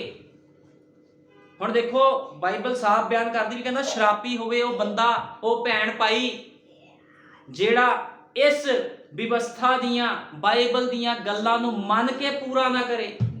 ਜਾਂ ਤਾਂ ਮੰਨਦੇ ਨਾ, ਹੁਣ ਮੰਨ ਲਿਆ ਤੇ ਪੂਰਾ ਵੀ ਕਰਨਾ ਪੈਣਾ। ਅੱਜ ਲੋਕ ਸੰਦੇਸ਼ ਦੇ ਵਿੱਚ ਤਾਂ ਆ ਗਏ ਆ। ਹਾਂ, ਸਾਡੇ ਯੁੱਗ ਦਾ ਨਬੀ ਭਾਈ ਬ੍ਰੈਨਮ ਆ। ਭਾਈ ਬ੍ਰੈਨਮ ਨੇ ਜੋ ਕਿਹਾ ਸੱਚ ਕਿਹਾ, ਉਹ ਤਾਂ ਸੱਚ ਹੀ ਕਿਹਾ ਆ, ਉਹ ਤਾਂ ਹੈ ਹੀ ਸੱਚ ਆ, ਉਹਨੂੰ ਝੂਠ ਕੋਈ ਕਰ ਨਹੀਂ ਸਕਦਾ। ਠੀਕ ਹੈ ਨਾ, ਉਹਨੇ ਜੋ ਕਿਹਾ ਸੱਚ ਕਿਹਾ ਆ। ਲੇਕਿਨ ਬਾਈਬਲ ਬਿਆਨ ਕਰਦੀ ਆ, ਵਿਵਸਥਾ ਦੀਆਂ ਗੱਲਾਂ ਨੂੰ ਮੰਨ ਕੇ ਪੂਰਾ ਨਾ ਕਰੇ ਤਾਂ ਸਾਰੀ ਪ੍ਰਜਾ ਆਖੇ ਆਮੀਨ। ਕਹਿੰਦਾ ਸ਼ਰਾਬੀ ਆ ਉਹ ਬੰਦਾ।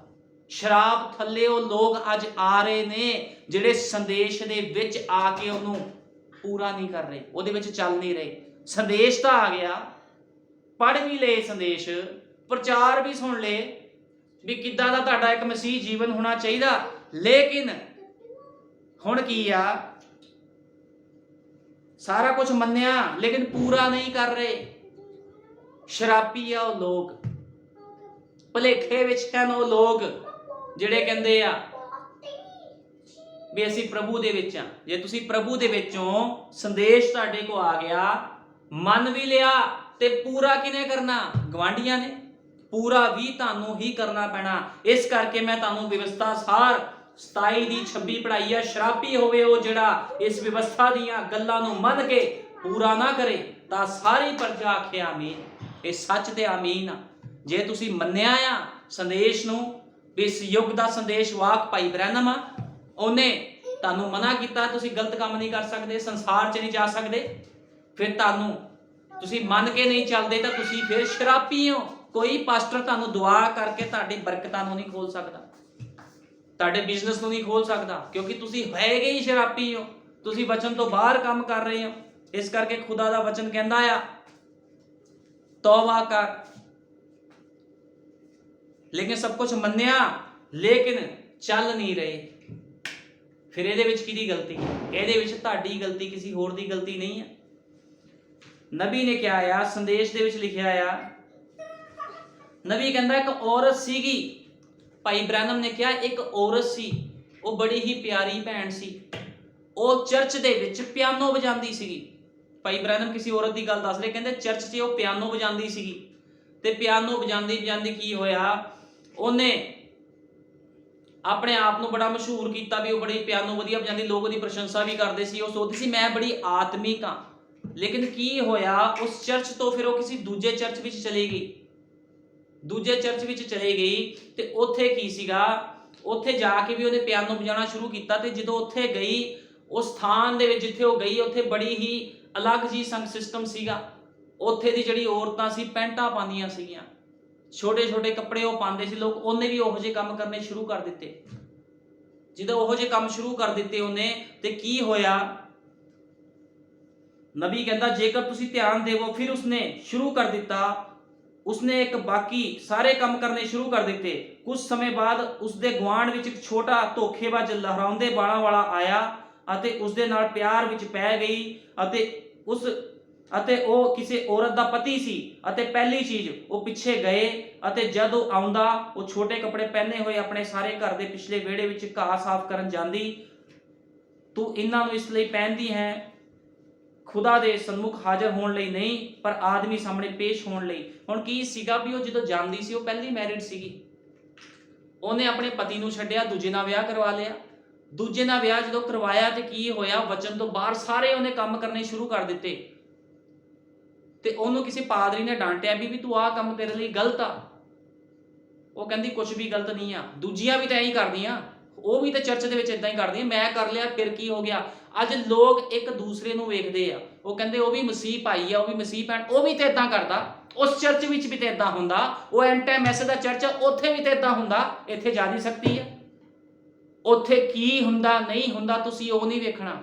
ਬਾਈਬਲ ਬਿਆਨ ਕਰਦੀ, ਸਾਡੇ ਯੁੱਗ ਦਾ ਨਬੀ ਕਹਿੰਦਾ ਤੁਹਾਡੇ ਚਰਚ ਦੇ ਵਿੱਚ ਜੋ ਖੁਦਾ ਦਾ ਵਚਨ ਕਹਿੰਦਾ ਤੁਹਾਨੂੰ ਉਹ ਕਰਨਾ ਪਵੇਗਾ। ਦੂਜੇ ਚਰਚ 'ਚ ਕੀ ਹੁੰਦਾ ਤੁਹਾਨੂੰ ਕੋਈ ਮਤਲਬ ਨਹੀਂ ਉਹਦੇ ਨਾਲੋਂ। ਤੁਹਾਡਾ ਸੇਵਕ ਤੁਹਾਨੂੰ ਬਾਈਬਲ ਦੇ ਵਿੱਚੋਂ ਕੀ ਸਿਖਾ ਰਿਹਾ, ਤੁਹਾਨੂੰ ਇਹਦੇ ਤੱਕ ਮਤਲਬ ਹੋਣਾ ਚਾਹੀਦਾ। ਉਸ ਚਰਚ ਦਾ ਪਾਸਟਰ ਬੜੀ ਨਰਮੀ ਵਰਤਦਾ ਹੈ, ਉਹ ਲੋਕਾਂ ਨਾਲ ਕੰਪਰਮਾਈਜ਼ ਕਰਦਾ ਹੋਵੇਗਾ ਫਿਰ ਜੇ ਨਰਮੀ ਵਰਤਦਾ। ਲੇਕਿਨ ਇੱਥੇ ਕੋਈ ਵੀ ਨਰਮੀ ਨਹੀਂ ਵਰਤੀ ਜਾਵੇਗੀ, ਕੋਈ ਆਵੇ ਚਾਹੇ ਨਾ ਆਵੇ, ਇੰਨਾ ਕੋਈ ਮਤਲਬ ਨਹੀਂ ਆ। ਹੁਣ ਦੇਖੋ ਜਿਹੜੀ ਇਹ ਭੈਣ ਸੀਗੀ, ਜਦੋਂ ਉਹਦੇ ਨਾਲ ਇਦਾਂ ਹੋਇਆ ਤੇ ਕੀ ਹੋਇਆ, ਵਚਨ ਤੋਂ ਬਾਹਰ ਜਾ ਕੇ ਉਹਨੇ ਸਾਰੇ ਹੀ ਕੰਮ ਕੀਤੇ। ਤੇ ਨਬੀ ਕਹਿੰਦਾ ਆ ਉਸਨੂੰ ਕੀ ਹੋਇਆ, ਇੱਕ ਘਾਤਕ ਬਿਮਾਰੀ ਹੋਈ, ਉਸਨੂੰ ਔਰਤਾਂ ਵਾਲੇ ਅੰਗ ਵਿੱਚ ਇੱਕ ਘਾਤਕ ਰਸੋਲੀ ਹੋ ਗਈ। ਉਹ ਇੰਨੀ ਵੱਧ ਗਈ ਕਿਉਂਕਿ ਪਾਪ ਦੇ ਕਾਰਨ ਇਦਾਂ ਹੋਇਆ ਸਾਰਾ ਕੁਝ, ਉਹਨੇ ਵਚਨ ਤੋਂ ਬਾਹਰ ਕੰਮ ਕੀਤਾ। ਡਾਕਟਰ ਨੇ ਕਿਹਾ ਮੌਤ ਲਈ ਤਿਆਰ ਹੋ ਜਾ, ਹੁਣ ਕੁਝ ਵੀ ਨਹੀਂ ਹੋ ਸਕਦਾ। ਫਿਰ ਉਸ ਔਰਤ ਨੂੰ ਕਿਹਾ ਤੂੰ ਮੌਤ ਦੇ ਲਈ ਤਿਆਰ ਹੋ ਜਾ, ਹੁਣ ਤੇਰਾ ਕੁਝ ਨਹੀਂ ਹੋਣਾ। ਉਹ ਇੱਕ ਵਧੀਆ ਡਾਕਟਰ ਕੋਲ ਗਏ, ਉਸਨੇ ਕਲੀਨਿਕ ਗਈ ਅਤੇ ਉਸਨੇ ਵੀ ਇਹੀ ਕਿਹਾ। ਉਹ ਹੋਰ ਵਧੀਆ ਡਾਕਟਰ ਦੇ ਕੋਲ ਗਈ, ਉਸੇ ਡਾਕਟਰ ਨੇ ਵੀ ਕਿਹਾ ਵੀ ਹੁਣ ਤੂੰ ਮਰਨ ਜਾ ਰਹੀ ਹੈ। ਇੰਜ ਹੋਇਆ ਕਿ ਸਾਡੀ ਚਰਚ ਦਾ ਪਾਦਰੀ ਉਸ ਨੂੰ ਮਿਲਣ ਗਿਆ ਅਤੇ ਉਸੇ ਜਥੇਬੰਦੀ ਵਿੱਚੋਂ ਆਇਆ ਸੀ ਜਿਸ ਵਿੱਚ ਉਸ ਔਰਤ ਸੀ। ਇਸ ਲਈ ਉਸ ਨੂੰ ਵੇਖਣ ਗਿਆ, ਕਿਹਾ ਜੇਕਰ ਮੈਂ ਇਸ ਨੂੰ ਇਸ ਥਾਂ ਤੇ ਲਿਆ ਸਕਾਂ ਤਾਂ ਉਹ ਮਸੀਹ ਨੂੰ ਆਪਣਾ ਸਮਰਪਣ ਕਰ ਦੇਵੇ, ਤਾਂ ਮੇਰੇ ਕੋਲ ਭਾਈ ਬ੍ਰਾਨਮ ਹਨ ਜੋ ਜਾਣਗੇ ਅਤੇ ਉਸ ਲਈ ਪ੍ਰਾਰਥਨਾ ਕਰਨਗੇ। ਉਹ ਗਿਆ, ਇੱਕ ਸੇਵਕ ਗਿਆ, ਉਹਨੇ ਭਾਈ ਬ੍ਰਾਨਮ ਦੀ ਗਵਾਹੀ ਦਿੱਤੀ। ਕਹਿੰਦੇ ਜੇ ਤੂੰ ਆਪਣਾ ਜੀਵਨ ਸਹੀ ਕਰ ਲਵੇਂ ਤੇ ਕੀ ਹੋਵੇਗਾ, ਭਾਈ ਬ੍ਰਾਨਮ ਨੂੰ ਮੈਂ ਬੁਲਾਉਂਗਾ, ਉਹ ਤੇਰੇ ਲਈ ਪ੍ਰਾਰਥਨਾ ਕਰਨਗੇ ਤੇ ਤੂੰ ਚੰਗੀ ਹੋ ਜਾਵੇਂਗੀ। ਉਸਨੇ ਕਿਹਾ ਇਹ ਉਹ ਨਹੀਂ ਹੈ। ਇਸ ਤੋਂ ਬਾਅਦ ਇੱਕ ਸਿਗਰਟ ਪੀਣੀ ਕਿਹਾ, ਤੂੰ ਮੈਨੂੰ ਦੱਸਣਾ ਚਾਹੁੰਦੇ ਹੈ ਕਿ ਤੂੰ ਉਸ ਚਰਚ ਨਾਲ ਸੰਬੰਧ ਰੱਖਦਾ ਹੈ। ਹੁਣ ਕੀ ਹੋ ਰਿਹਾ ਸੀਗਾ ਵੀ ਜਿਹੜੀ ਉਹ ਔਰਤ ਸੀਗੀ ਉਹ ਸਾਰੇ ਹੀ ਗਲਤ ਕੰਮ ਕਰਦੀ ਸੀ, ਜੋ ਵੀ ਸੀ ਉਹ ਸਾਰੇ ਹੀ ਗਲਤ ਕੰਮ ਕਰਦੀ ਹੋਈ ਇਸ ਬਿਮਾਰੀ ਦੇ ਵਿੱਚ ਪੈ ਗਈ। ਲੇਕਿਨ ਉਸਨੇ ਕੀ ਕੀਤਾ, ਉਸ ਜਿਹੜਾ ਸੇਵਕ ਆਇਆ ਸੀ ਉਹਦੀ ਗੱਲ ਨੂੰ ਉਹਨੇ ਮੰਨਿਆ ਨਹੀਂ। ਜਦੋਂ ਮੰਨਿਆ ਨਹੀਂ ਉਸ ਗੱਲ ਨੂੰ ਤੇ ਕੀ ਹੋਇਆ, ਉਹਦੀ ਬਿਮਾਰੀ ਵੱਧਦੀ ਗਈ, ਇੰਨੀ ਵੱਧ ਗਈ ਉਹ ਮੌਤ ਤੱਕ ਪਹੁੰਚ ਗਈ। ਇੱਕ ਦਿਨ ਆਇਆ ਜਦੋਂ ਉਹਦੀ ਹਾਲਤ ਪੂਰੀ ਖਰਾਬ ਹੋ ਚੁੱਕੀ ਸੀਗੀ। ਜਦੋਂ ਪੂਰੀ ਖਰਾਬ ਉਹਦੀ ਹਾਲਤ ਹੋ ਗਈ ਤੇ ਕੀ ਹੋਇਆ, ਨਬੀ ਕਹਿੰਦਾ ਕੁਝ ਮਹੀਨਿਆਂ ਤੱਕ ਇਸੇ ਤਰ੍ਹਾਂ ਚੱਲਦਾ ਰਿਹਾ। ਉਸਦੀ ਦਸ਼ਾ ਮਾੜੀ ਤੋਂ ਮਾੜੀ ਹੁੰਦੀ ਗਈ। ਆਖਿਰ ਉਹਨਾਂ ਨੇ ਉਸਨੂੰ ਹਸਪਤਾਲ ਵਿੱਚ ਦਾਖਲ ਕਰਵਾ ਦਿੱਤਾ। ਹੁਣ ਹਾਲਤ ਬੜੀ ਮਾੜੀ ਹੋ ਗਈ ਸੀਗੀ, ਵਿਸ਼ਵਾਸ ਕੀਤਾ ਨਹੀਂ ਵਚਨ ਤੇ। ਉਹ ਸੋਚਦੀ ਸੀ ਮੈਂ ਪਿਆਨੋ ਵਜਾਨੀ ਆ, ਮੈਂ ਬੜੀ ਆਤਮਿਕ ਆ। ਅੱਜ ਲੋਕਾਂ ਨੂੰ ਕਈਆਂ ਨੂੰ ਭੁਲੇਖਾ ਹੁੰਦਾ, ਮੈਂ ਚਰਚ ਦੇ ਵਿੱਚ ਕੋਈ ਡੀਕਨ ਆ, ਮੈਂ ਚਰਚ ਦੇ ਵਿੱਚ ਕੋਈ ਆਹ ਕੰਮ ਕਰਦਾ, ਮੈਂ ਸੰਗੀਤ ਵਜਾਨਾ ਜੀ, ਮੈਂ ਬੜਾ ਆਤਮਿਕ ਆ। ਲੇਕਿਨ ਹੋ ਸਕਦਾ ਤੁਹਾਡਾ ਜੀਵਨ ਪਾਪ ਦੇ ਵਿੱਚ ਹੋਵੇ, ਫਿਰ ਤੁਹਾਨੂੰ ਕੋਈ ਨਹੀਂ ਬਚਾ ਸਕਦਾ ਜੇ ਤੁਹਾਡਾ ਜੀਵਨ ਪਾਪ ਦੇ ਵਿੱਚ ਆ। ਇਸੇ ਤਰ੍ਹਾਂ ਇਹ ਔਰਤ ਜਦੋਂ ਵਚਨ ਤੋਂ ਬਾਹਰ ਗਈ, ਇਹਨੇ ਆਪਣਾ ਪਤੀ ਛੱਡ ਦਿੱਤਾ, ਦੂਜੇ ਨਾਲ ਵਿਆਹ ਕਰਾ ਲਿਆ, ਉਹ ਵੀ ਛੱਡ ਕੇ ਚਲਾ ਗਿਆ। ਪਾਪ ਦੇ ਵਿੱਚ ਕਰਦੇ ਕਰਦੇ ਜਦੋਂ ਰਸੋਲੀ ਹੋਈ, ਡਾਕਟਰਾਂ ਨੇ ਜਵਾਬ ਦੇ ਦਿੱਤਾ, ਮੌਤ ਦੇ ਕੰਢੇ ਪਹੁੰਚ ਗਈ। ਨਬੀ ਕਹਿੰਦਾ ਉਸਦੀ ਦਸ਼ਾ ਮਾੜੀ ਤੋਂ ਮਾੜੀ ਹੁੰਦੀ ਗਈ। ਆਖਿਰ ਉਹਨਾਂ ਨੇ ਉਸਨੂੰ ਹਸਪਤਾਲ ਵਿੱਚ ਦਾਖਲ ਕਰਵਾ ਦਿੱਤਾ ਅਤੇ ਇੱਕ ਦਿਨ ਜਦੋਂ ਸਭ ਉਸਦੇ ਦੁਆਲੇ ਖੜੇ ਸਨ, ਉਹ ਖੁਦਾ ਨੂੰ ਮਿਲਣ ਜਾ ਰਹੀ ਸੀ। ਨਬੀ ਕਹਿੰਦਾ ਉਹ ਖੁਦਾ ਨੂੰ ਮਿਲਣ ਜਾ ਰਹੀ ਸੀ। ਕਾਹਦੇ ਲਈ? ਖੁਦਾ ਨੂੰ ਮਿਲਣ ਜਾ ਰਹੀ ਸੀ। ਜਦ ਇਹ ਦਿਮਾਗੀ ਗਿਆਨ ਇੱਕਦਮ ਉੱਥੇ ਟੁੱਟਣਾ ਸ਼ੁਰੂ ਹੋਇਆ। ਯਾਦ ਰੱਖੋ ਤੁਹਾਡਾ ਮਨ ਤੁਹਾਡੇ ਦਿਮਾਗ ਅਤੇ ਨਸਾਂ ਅਤੇ ਖੂਨ ਦੁਆਰਾ ਨਿਯੰਤਰਿਤ ਹੁੰਦਾ ਹੈ। ਜਿੱਦ ਤੱਕ ਤੋਂ ਰਹੀ ਸਹੀ, ਉਦ ਤੱਕ ਉਹਨੂੰ ਵਿਸ਼ਵਾਸ ਸੀ ਜੀ ਮੈਂ ਬਚਾਈ ਗਈ ਆ, ਮੈਂ ਤਾਂ ਖੁਦਾ ਨੂੰ ਮਿਲਣ ਚੱਲ ਜਾਣਾ ਹੈ, ਮੈਂ ਪਾਪੀ ਨਹੀਂ ਆ, ਇਹ ਪਾਦਰੀ ਮੇਰੇ ਬਾਰੇ ਗਲਤ ਬੋਲ ਰਿਹਾ ਹੈ, ਹਨਾ। ਉਹ ਆਪਣੇ ਹੀ ਘੋੜੇ ਦੜਾਉਂਦੀ ਰਹੀ। ਲੇਕਿਨ ਜਦੋਂ ਮੌਤ ਉਹਦੇ ਉੱਪਰ ਆਈ, ਜਦੋਂ ਉਹਦੇ ਦਿਮਾਗ ਨੇ ਸੋਚਣਾ ਬੰਦ ਕਰ ਦਿੱਤਾ, ਫਿਰ ਉਹਨੂੰ ਪਤਾ ਲੱਗਿਆ ਮੈਂ ਤੇ ਨਾਸ਼ ਹੋਣ ਵਾਲੀ ਹਾਂ। ਅਤੇ ਜਦ ਹੀ ਉਹ ਟੁੱਟਣਾ ਸ਼ੁਰੂ ਹੋਏ, ਉਸਨੇ ਮਹਿਸੂਸ ਕੀਤਾ ਕਿ ਇਹ ਪ੍ਰਾਣ ਜਿਸਨੇ ਪਾਪ ਕੀਤਾ ਸੀ, ਅਵਿਸ਼ਵਾਸ ਕੀਤਾ ਸੀ ਅਤੇ ਇੱਕ ਪਾਸੇ ਨੂੰ ਦੂਰ ਜਾ ਰਹੀ ਹੈ, ਉਸਦੇ ਉੱਤੇ ਕਾਬੂ ਪਾ ਰਹੀ ਹੈ, ਉਸਦੇ ਕਾਬੂ ਵਿੱਚ ਆ ਰਹੀ ਹੈ। ਅਤੇ ਜਦ ਉਸਨੇ ਇਸ ਨੂੰ ਆਪਣੇ ਉੱਤੇ ਆਉਂਦਾ ਵੇਖਿਆ, ਉਸਨੇ ਕਿਹਾ ਉਹ ਮੈਂ ਗਵਾਚੀ ਹੋਈ ਹਾਂ। ਉਹ ਕਹਿੰਦੀ ਮੈਂ ਗਵਾਚੀ ਹੋਈ ਹਾਂ। ਫਿਰ ਪਤਾ ਲੱਗ ਗਿਆ। ਅੱਜ ਲੋਕਾਂ ਨੂੰ ਜਦੋਂ ਸਮਝਾਓ ਵੀ ਭੈਣ ਭਾਈ ਤੂੰ ਪਾਪ ਦੇ ਵਿੱਚ ਆ, ਗਲਤੀ ਵਿੱਚ ਆ, ਸਮਰਪਣ ਕਰ, ਲੋਕ ਕਹਿੰਦੇ ਲੈ ਇਹ ਵੱਡਾ ਆਇਆ ਸਮਰਪਣ ਕਰਾਉਣ ਵਾਲਾ। ਸਾਨੂੰ ਅਸੀਂ ਪ੍ਰਾਰਥਨਾ ਕਰਦੇ ਹਾਂ, ਸਾਡੇ ਕੋਲ ਬਰਕਤਾਂ, ਸਾਡੇ ਕੋਲ ਚੰਗਿਆਈਆਂ, ਸਾਡੇ ਕੋਲ ਪੈਸਾ, ਸਾਡੇ ਕੋਲ ਧੇਲਾ, ਸਾਡੇ ਅਕਾਊਂਟ 'ਚ ਲੱਖਾਂ ਰੁਪਈਆ। ਜਦੋਂ ਮੌਤ ਆਉਂਦੀ ਹੈ ਫਿਰ ਰੁਪਈਆ ਵੀ ਕੰਮ ਨਹੀਂ ਆਉਂਦਾ। ਇਹਦੇ ਕੰਮ ਫਿਰ ਕੁਝ ਨਹੀਂ ਆ ਰਿਹਾ ਸੀਗਾ, ਸਭ ਕੁਝ ਇਹਨੇ ਫਿਰ ਗਵਾ ਲਿਆ। ਅਤੇ ਪਾਦਰੀ ਨੇ ਕਿਹਾ ਹੁਣ ਇੱਥੇ ਤੂੰ ਆਪਣੇ ਆਪੇ ਤੋਂ ਬਾਹਰ ਹੋ ਰਹੀ ਹੈ। ਔਰਤ ਨੇ ਕਿਹਾ ਤੂੰ ਮੇਰੇ ਨਾਲ ਗੱਲ ਨਾ ਕਰ, ਤੂੰ ਗਵਾਚਿਆ ਹੋਇਆ ਹੈ। ਔਰਤ ਨੇ ਕਿਹਾ ਮੈਂ ਗਵਾਚੀ ਹੋਈ ਹਾਂ। ਅਤੇ ਉਹ ਗਏ ਅਤੇ ਡਾਕਟਰ ਨੂੰ ਲੈ ਆਏ ਅਤੇ ਉਹਨਾਂ ਨੇ ਆਪਣੇ ਆਪੇ ਤੋਂ ਬਾਹਰ ਹੈ। ਉਹਨਾਂ ਨੇ ਕਿਹਾ ਵੀ ਇਹ ਔਰਤ ਆਪਣੇ ਆਪੇ ਤੋਂ ਬਾਹਰ ਹੋ ਚੁੱਕੀ ਹੈ, ਇਸ ਨੂੰ ਹਾਈਪੋ ਲਗਾਓ। ਹਾਈਪੋ ਇੱਕ ਇੰਜੈਕਸ਼ਨ ਹੁੰਦਾ ਆ, ਕਹਿੰਦੇ ਇਹਨੂੰ ਉਹ ਲਗਾਓ। ਉਹਨਾਂ ਨੇ ਉਸਨੂੰ ਹਾਈਪੋ ਲਗਾਇਆ। ਉਹ ਬਸ ਚੀਖਦੀ ਰਹੀ ਮੈਂ ਨਾਸ਼ ਹੋ ਗਈ ਹਾਂ, ਮੈਂ ਗਵਾਚੀ ਹੋਈ ਹਾਂ, ਮੈਂ ਨਰਕ ਜਾ ਰਹੀ ਹਾਂ। ਅਤੇ ਉਹਨਾਂ ਕਿਹਾ ਇਸ ਨੂੰ ਹੋਰ ਹਾਈਪੋ ਲਗਾਓ। ਕਹਿੰਦੇ ਇਦਾਂ ਨਹੀਂ ਇਹਨੇ ਚੁੱਪ ਹੋਣਾ, ਇਹ ਆਪੇ ਤੋਂ ਬਾਹਰ ਹੋ ਗਈ ਆ। ਅਤੇ ਉਹ ਉਸ ਨੂੰ ਹਾਈਪੋ ਲਗਾਉਂਦੇ ਰਹੇ ਜਦ ਤੱਕ ਉਸਦਾ ਸਾਹ ਨਹੀਂ ਚਲਾ ਗਿਆ। ਅੱਜ ਬੰਦਾ ਘਮੰਡ ਦੇ ਨਾਲ ਭਰਿਆ ਹੁੰਦਾ, ਮੈਂ ਏਦਾਂ ਕਰੂੰਗਾ, ਮੈਂ ਉਹ ਕਰੂੰਗਾ, ਅਗਲੇ ਸਾਲ ਮੈਂ ਇਹ ਕਰੂੰਗਾ। ਲੇਕਿਨ ਕਈ ਵਾਰ ਦੇਖਿਆ ਲੋਕਾਂ ਨੂੰ ਸਾਇਲੈਂਟ ਅਟੈਕ ਹੋ ਜਾਂਦੇ ਆ, ਕਈ ਲੋਕ ਮਰ ਜਾਂਦੇ ਆ, ਖਤਮ ਹੋ ਜਾਂਦੇ ਆ। ਕਰੋੜਾਂ ਰੁਪਈਆ, ਲੱਖਾਂ ਰੁਪਈਆ ਅਕਾਊਂਟ 'ਚ ਪਿਆ ਰਹਿੰਦਾ, ਕਿਸੇ ਕੰਮ ਨਹੀਂ ਆਉਂਦਾ। ਫਿਰ ਕਿਹਨਾਂ ਦੇ ਕੰਮ ਆਉਂਦਾ ਆ? ਜਿਹੜੇ ਉਹਨਾਂ ਦੇ ਨੀਚੇ ਬੱਚੇ ਹੁੰਦੇ ਆ, ਜਿਹੜੇ ਹਰਾਮਕਾਰੀਆਂ ਕਰਦੇ ਹੁੰਦੇ, ਉਹ ਕਹਿੰਦੇ ਵਧੀਆ, ਇਹ ਚਲਾ ਗਿਆ, ਇਹ ਚਲੀ ਗਈ, ਹੁਣ ਪੈਸੇ ਨਾਲ ਅਸੀਂ ਕੀ ਕਰਾਂਗੇ? ਗਲਤ ਕੰਮ ਕਰਾਂਗੇ। ਲੇਕਿਨ ਜਦੋਂ ਅੱਜ ਖੁਦਾ ਨੇ ਸਮਾਂ ਦਿੱਤਾ ਵੀ ਤੁਹਾਨੂੰ ਖੁਦਾ ਦੇ ਨਾਲ ਚੱਲਣ ਦਾ, ਤੁਹਾਨੂੰ ਆਪਣੇ ਪੈਸੇ ਨਾਲ, ਆਪਣੇ ਜੀਵਨ ਦੇ ਨਾਲ, ਹਰੇਕ ਚੀਜ਼ ਦੇ ਨਾਲ ਖੁਦਾ ਦੇ ਨਾਲ ਚੱਲਣਾ ਪਵੇਗਾ। ਖੁਦਾ ਦਾ ਵਚਨ ਕਹਿੰਦਾ ਤਨ, ਮਨ ਅਤੇ ਧਨ ਮੈਨੂੰ ਦੇ। ਹਰੇਕ ਚੀਜ਼ ਦੇ ਵਿੱਚ ਖੁਦਾ ਦੀ ਪਹਿਲ ਹੋਵੇ। ਤੁਹਾਡਾ ਜੀਵਨ ਦੇ ਵਿੱਚ ਵੀ ਖੁਦਾ ਦੀ ਪਹਿਲ, ਤੁਹਾਡੇ ਪੈਸੇ ਵਿੱਚ ਵੀ ਤੁਹਾਨੂੰ ਖੁਦਾ ਨੂੰ ਪਹਿਲ ਦੇਣੀ ਪੈਣੀ ਹੈ। ਠੀਕ ਹੈ ਨਾ? ਤੁਹਾਨੂੰ ਆਪਣਾ ਜੀਵਨ ਸਮਰਪਿਤ ਕਰਨਾ ਪੈਣਾ। ਲੇਕਿਨ ਇਸ ਔਰਤ ਨੇ ਆਪਣਾ ਜੀਵਨ ਨਹੀਂ ਸਮਰਪਿਤ ਕੀਤਾ ਤੇ ਹਾਈਪੋ ਇੰਜੈਕਸ਼ਨ ਜਦੋਂ ਲਗਾਇਆ ਗਿਆ ਤੇ ਕੀ ਹੋਇਆ? ਅਤੇ ਉਸਨੂੰ ਹੋਰ ਹਾਈਪੋ ਲਗਾਉਂਦੇ ਰਹੇ ਜਦ ਤੱਕ ਉਸਦਾ ਸਾਹ ਨਹੀਂ ਚਲਾ ਗਿਆ। ਉਹ ਚਿਲਾਉਂਦੀ ਰਹੀ, ਮੈਂ ਮਰ ਰਹੀ ਹਾਂ, ਮੈਂ ਨਾਸ਼ ਹਾਂ। ਅਤੇ ਜਦ ਬੌਧਿਕ ਗਿਆਨ ਟੁੱਟ ਰਹੇ ਸਨ, ਹਾਈਪੋ ਨੇ ਇਹ ਇਕਰਾਰ ਉਸਦੇ ਬੁੱਲਾਂ ਤੋਂ ਰੋਕ ਦਿੱਤਾ। ਪਰ ਉਹ ਪ੍ਰਾਣ ਜਿਸਨੇ ਖੁਦਾ ਦੇ ਸਨਮੁਖ ਪਾਪ ਕੀਤਾ, ਉਸਨੂੰ ਹੁਣ ਆਉਣ ਵਾਲੇ ਯੁੱਗਾਂ ਲਈ ਇਸੇ ਨਾਲ ਹੀ ਜੀਣਾ ਪੈਣਾ ਹੈ। ਹੁਣ ਉਹਦੇ ਬੁੱਲਾਂ ਨੇ ਤਾਂ ਪਾਪ ਕਰ ਦਿੱਤਾ, ਖਤਮ ਹੋ ਗਈ ਸਾਰੀ ਕਹਾਣੀ। ਕੀ ਹੋ ਗਈ? ਖਤਮ ਹੋ ਗਈ। ਇਸ ਕਰਕੇ ਜਦੋਂ ਖੁਦਾ ਦਾ ਵਚਨ ਕਿਸ ਨੂੰ ਕਹਿੰਦਾ ਸੁਧਰ ਜੋ, ਉਹਨੂੰ ਸੁਧਰ ਜਾਣਾ ਚਾਹੀਦਾ। ਲੇਕਿਨ ਅੱਜ ਲੋਕ ਸੁਧਰਦੇ ਨਹੀਂ ਆ। ਕਿਸ ਤਰ੍ਹਾਂ ਉਹਨੇ ਆਪਣਾ ਜੀਵਨ ਨਾਸ਼ ਕਰ ਲਿਆ ਲੋਕਾਂ ਵੱਲ ਵੇਖ ਵੇਖ ਕੇ। ਇਸ ਕਰਕੇ ਕਦੇ ਵੀ ਕਿਸੇ ਵੱਲ ਨਾ ਦੇਖੋ ਵੀ ਉਹ ਇਦਾਂ ਕਰਦਾ, ਅਸੀਂ ਵੀ ਇਦਾਂ ਕਰੀਏ। ਉਹ ਇਦਾਂ ਦਾ ਜੀਵਨ ਬਤੀਤ ਕਰ ਰਿਹਾ, ਅਸੀਂ ਵੀ ਇਦਾਂ ਦਾ ਜੀਵਨ ਬਤੀਤ ਕਰੀਏ। ਹੋ ਸਕਦਾ ਸ਼ੈਤਾਨ ਨੇ ਉਹਨੂੰ ਭੇਜਿਆ ਹੋਵੇ ਤੁਹਾਡੇ ਅੱਗੇ ਵੀ ਤੁਸੀਂ ਉਹਨੂੰ ਵੇਖੋ ਤੇ ਤੁਹਾਡਾ ਜੀਵਨ ਨਾਸ਼ ਹੋ ਜਾਵੇ। ਕਦੇ ਵੀ ਕਿਸੇ ਵੱਲ ਨਾ ਦੇਖੋ, ਹਮੇਸ਼ਾ ਖੁਦਾ ਦੇ ਵਚਨ ਵੱਲ ਦੇਖੋ। ਚਰਚ ਦੇ ਵਿੱਚ ਕਦੇ ਕੋਈ ਭੈਣ ਭਾਈ ਕਿਸੇ ਭੈਣ ਭਾਈ ਵੱਲ ਨਾ ਦੇਖੇ। ਖੁਦਾ ਦਾ ਵਚਨ ਕਹਿੰਦਾ ਹਮੇਸ਼ਾ ਪੁਲਪਟ ਵੱਲ ਵੇਖੋ, ਜਿੱਥੋਂ ਵਚਨ ਨਿਕਲਦਾ ਆ। ਹਮੇਸ਼ਾ ਖੁਦਾ ਦੇ ਵਚਨ ਵੱਲ ਦੇਖੋ। ਜਦੋਂ ਪਤਰਸ ਕਹਿੰਦਾ ਸੀ ਮੈਂ ਪਾਣੀ ਤੇ ਚੱਲਣਾ ਆ, ਜਦੋਂ ਤੱਕ ਉਹ ਯੀਸ਼ੂ ਮਸੀਹ ਦੇ ਵੱਲ ਵੇਖਦਾ ਰਿਹਾ, ਉਹ ਪਾਣੀ 'ਚ ਡੁੱਬਿਆ ਨਹੀਂ। ਜਿੱਦਾਂ ਹੀ ਉਹਨੇ ਪਾਣੀ ਵੱਲ ਵੇਖਿਆ, ਡਰ ਗਿਆ ਤੇ ਡੁੱਬਣਾ ਸ਼ੁਰੂ ਹੋ ਗਿਆ। ਇਸ ਕਰਕੇ ਹਮੇਸ਼ਾ ਜੇ ਖੁਦਾ ਦੇ ਵਚਨ ਵੱਲ ਅਸੀਂ ਵੇਖਾਂਗੇ, ਕੋਈ ਵੀ ਸਾਨੂੰ ਡੋਬ ਨਹੀਂ ਸਕਦਾ। ਜਿੰਨੇ ਖੁਦਾ ਦੇ ਨਬੀ ਸੀ, ਰਸੂਲ ਸੀ ਬਾਈਬਲ ਦੇ ਵਿੱਚ, ਉਹ ਸਭਨਾਂ ਨੇ ਆਪਣੇ ਆਪ ਨੂੰ ਖੁਦਾ ਦੇ ਨਾਲ ਜੋੜਿਆ, ਖੁਦਾ ਦੇ ਵਚਨ ਵੱਲ ਵੇਖਦੇ ਰਹੇ। ਨੂਹ ਸੀਗਾ, ਨੂਹ ਨੇ ਸੰਸਾਰ ਵੱਲ ਨਹੀਂ ਦੇਖਿਆ। ਜੇ ਨੂਹ ਸੰਸਾਰ ਵੱਲ ਦੇਖਦਾ, ਕਿਸ਼ਤੀ ਨਹੀਂ ਸੀ ਬਣਾ ਸਕਦਾ। ਲੇਕਿਨ ਨੂਹ ਨੇ ਕਿਹਦੇ ਵੱਲ ਦੇਖਿਆ? ਨੂਹ ਨੇ ਖੁਦਾ ਦੇ ਵੱਲ ਦੇਖਿਆ ਵੀ ਖੁਦਾ ਕੀ ਕਹਿੰਦਾ ਹੈ, ਸਾਡਾ ਯੁੱਗ, ਸਾਡਾ ਪ੍ਰਭੂ ਕੀ ਕਹਿੰਦਾ, ਉਹਨੇ ਇਹ ਦੇਖਿਆ। ਉਹਨੇ ਪ੍ਰਭੂ ਵੱਲ ਵੇਖਿਆ, ਕਿਸ਼ਤੀ ਬਣਾਣੀ ਜਾਰੀ ਰੱਖੀ। ਲੋਕਾਂ ਨੇ ਬਹੁਤ ਕੁਝ ਕੀਤਾ ਹੋਣਾ ਹੈ, ਉਹਦੀ ਕਿਸ਼ਤੀ ਤੋੜਨ ਦੀ ਕੋਸ਼ਿਸ਼ ਕੀਤੀ ਹੋਣੀ ਹੈ। ਹੋ ਸਕਦਾ ਉਹਦੀ ਕਿਸ਼ਤੀ ਵਿੱਚ ਗੰਦ ਪਾਇਆ ਹੋਵੇ, ਉਹਨਾਂ ਨੇ ਉਹਨੂੰ ਤੋੜਨ ਦੀ ਕੋਸ਼ਿਸ਼ ਕੀਤੀ ਹੋਵੇ, ਜਲਾਉਣ ਦੀ ਕੋਸ਼ਿਸ਼ ਕੀਤੀ ਹੋਵੇ। ਲੇਕਿਨ ਉਹਨੇ ਕੀ ਕੀਤਾ? ਉਹਨੇ ਕਿਸ਼ਤੀ ਨੂੰ ਬਣਾਉਣਾ ਜਾਰੀ ਰੱਖਿਆ।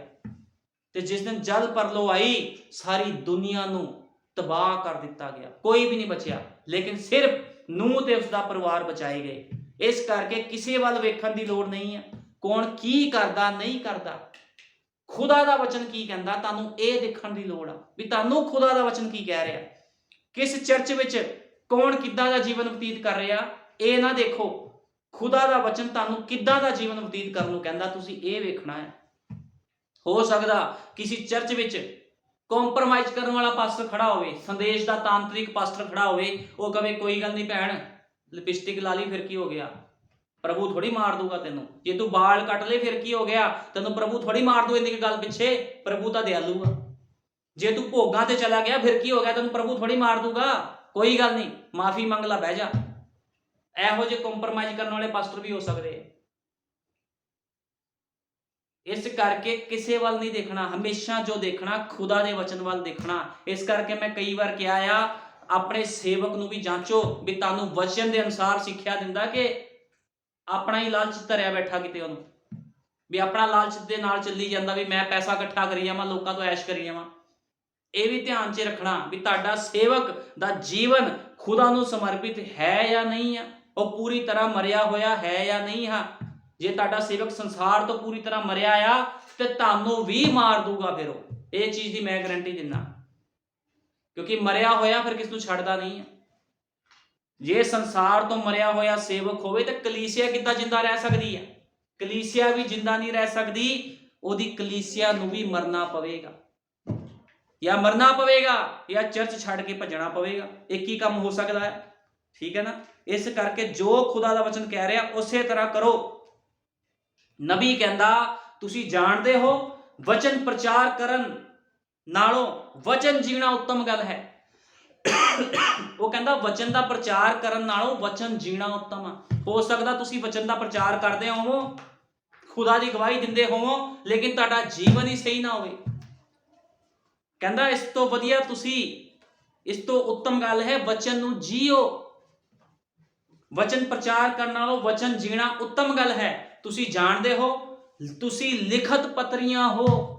ਤੁਸੀਂ ਬਾਈਬਲ ਫੜ ਕੇ ਲੋਕਾਂ ਨੂੰ ਕਹੋਗੇ ਨਾ ਬਾਈਬਲ ਚੋਂ ਸਿੱਖ ਲੈ, ਕੋਈ ਨਹੀਂ ਸਿੱਖੂਗਾ। ਲੋਕਾਂ ਨੇ ਤੁਹਾਡੇ ਜੀਵਨਾਂ ਵੱਲ ਦੇਖਣਾ ਆ।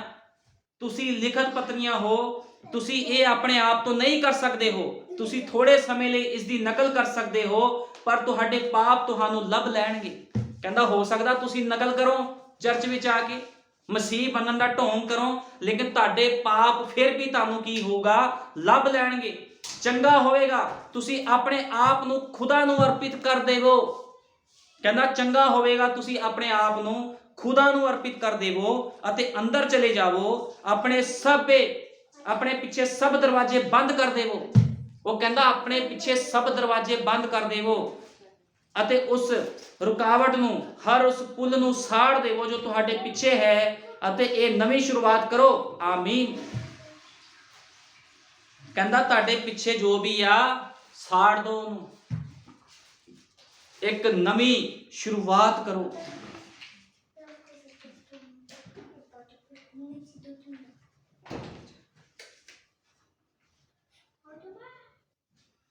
ਨਬੀ ਕਹਿੰਦਾ ਇਹੀ ਅੱਜ ਤੁਹਾਨੂੰ ਕਰਨ ਦੀ ਲੋੜ ਹੈ। ਇੱਕ ਪਾਸੇ ਚਲੇ ਜਾਵੋ ਅਤੇ ਖੁਦਾ ਦੇ ਸਨਮੁਖ ਚੁੱਪ ਹੋ ਜਾਵੋ। ਕਹਿੰਦਾ ਖੁਦਾ ਦੇ ਅੱਗੇ ਸਮਰਪਣ ਕਰ ਦਵੋ, ਚੁੱਪ ਹੋ ਜਾਵੋ। ਜੋ ਤੁਹਾਨੂੰ ਸਵਰਗ ਤੋਂ ਤਾਜ਼ਗੀ ਨਾਲ ਨਹਾਵੇਗਾ, ਤੁਹਾਨੂੰ ਤਾਜ਼ਗੀ ਨਾਲ ਕੀ ਕਰੇਗਾ? ਨਹਾਵੇਗਾ। ਆਪਣੇ ਆਪ ਨਾਲ ਇਕੱਲੇ ਹੋ ਜਾਵੋ। ਕਹਿੰਦਾ ਆਪਣੇ ਆਪ ਦੇ ਨਾਲ ਇਕੱਲੇ ਹੋ ਜਾਵੋ। ਦਰਵਾਜ਼ੇ ਬੰਦ ਕਰ ਦੇਵੋ, ਉਹਨਾਂ ਨੂੰ ਇਕੱਠੇ ਬੰਦ ਕਰ ਦੇਵੋ ਅਤੇ ਕਹੋ ਪ੍ਰਭੂ ਹੁਣ ਮੈਂ ਇੱਥੇ ਤੇਰੀ ਹਜ਼ੂਰੀ ਦੇ ਵਿੱਚ ਹਾਂ। ਤੁਹਾਡਾ ਤਜਰਬਾ ਪਰਸਨਲ ਖੁਦਾ ਦੇ ਨਾਲ ਹੋਣਾ ਚਾਹੀਦਾ ਹੈ। ਕੋਈ ਵੀ ਤੁਹਾਡੇ ਤੇ ਖੁਦਾ ਦੇ ਵਿੱਚ ਨਾ ਹੋਵੇ। ਕੋਈ ਸੰਸਾਰ ਦੀ ਕਾਮਨਾ, ਕੋਈ ਤੁਹਾਡਾ ਅੰਗ ਤੁਹਾਡੇ ਵਿੱਚ ਨਹੀਂ ਹੋਣਾ ਚਾਹੀਦਾ। ਤੁਸੀਂ ਖੁਦਾ ਵਿੱਚ ਪਰਫੈਕਟ ਹੋਵੋ। ਧਿਆਨ ਦੇਵੋ ਜਦ ਇਹ ਤਰੋ ਤਾਜ਼ਾ ਹੋ ਗਏ ਤਦ ਉਹਨਾਂ ਦੇ ਫੁੱਲ ਲੱਗੇ ਅਤੇ ਤਾਂ ਫਿਰ ਉਹਨਾਂ ਨੂੰ ਫਲ ਵੀ ਲੱਗੇ। ਜੇ ਤੁਸੀਂ ਤਰੋ ਤਾਜ਼ਾ ਹੋਵੋਗੇ, ਖੁਦਾ ਤੁਹਾਨੂੰ ਵਚਨ ਦੇ ਨਾਲ ਨਲਾਵੇਗਾ, ਵਚਨ ਦੇ ਨਾਲ ਤੁਹਾਨੂੰ ਸਿੰਚੇਗਾ, ਤੇ ਫਿਰ ਕੀ ਹੋਵੇਗਾ? ਤੁਹਾਨੂੰ ਫਲ ਵੀ ਲੱਗਣਗੇ। ਬਹੁਤ ਸਾਰੇ ਲੋਕ ਹਨ ਜੋ ਸਾਲਾਂ ਤੋਂ ਮਸੀਹ ਹਨ ਅਤੇ ਕਦੇ ਮਸੀਹ ਲਈ ਇੱਕ ਪ੍ਰਾਣ ਤੱਕ ਨਹੀਂ ਜਿੱਤਿਆ। ਕਹਿੰਦੇ ਬੜੇ ਲੋਕ ਬੜੇ ਸਮੇਂ ਤੋਂ ਮਸੀਹ ਹਨ ਲੇਕਿਨ ਇੱਕ ਵੀ ਪ੍ਰਾਣ ਨਹੀਂ ਜਿੱਤਿਆ, ਕਿਉਂਕਿ ਆਪਣਾ ਜੀਵਨ ਹੀ ਨਹੀਂ ਸਹੀ। ਪ੍ਰਾਣ ਕਿੱਥੋਂ ਜਿੱਤਣਾ ਹੈ? ਉਹਨਾਂ ਨੇ ਕਦੇ ਵੀ ਜਨਤਕ ਤੌਰ ਤੇ ਚਰਚ ਵਿੱਚ ਜਾ ਲੋਕਾਂ ਸਾਹਮਣੇ ਆਪਣੀ ਮੁਕਤੀ ਦੀ ਗਵਾਹੀ ਨਹੀਂ ਦਿੱਤੀ ਵੀ ਹਾਂ ਸਾਨੂੰ ਖੁਦਾ ਨੇ ਬਚਾਇਆ, ਅਸੀਂ ਸੰਦੇਸ਼ ਦੇ ਵਿੱਚ ਆਏ ਤੇ ਪ੍ਰਭੂ ਨੇ ਸਾਨੂੰ ਬਹਾਲ ਕੀਤਾ। ਲੋਕਾਂ ਦੀ ਇਹ ਗਵਾਹੀ ਨਹੀਂ ਹੈ, ਕਿਉਂਕਿ ਲੋਕਾਂ ਦੇ ਅੰਦਰ ਤਾਜ਼ਗੀ ਨਹੀਂ ਹੈ। ਤੇ ਤਾਜ਼ਗੀ ਕੌਣ ਦਿੰਦਾ? ਤਾਜ਼ਗੀ ਹਮੇਸ਼ਾ ਖੁਦਾ ਦਾ ਵਚਨ ਦਿੰਦਾ ਹੈ।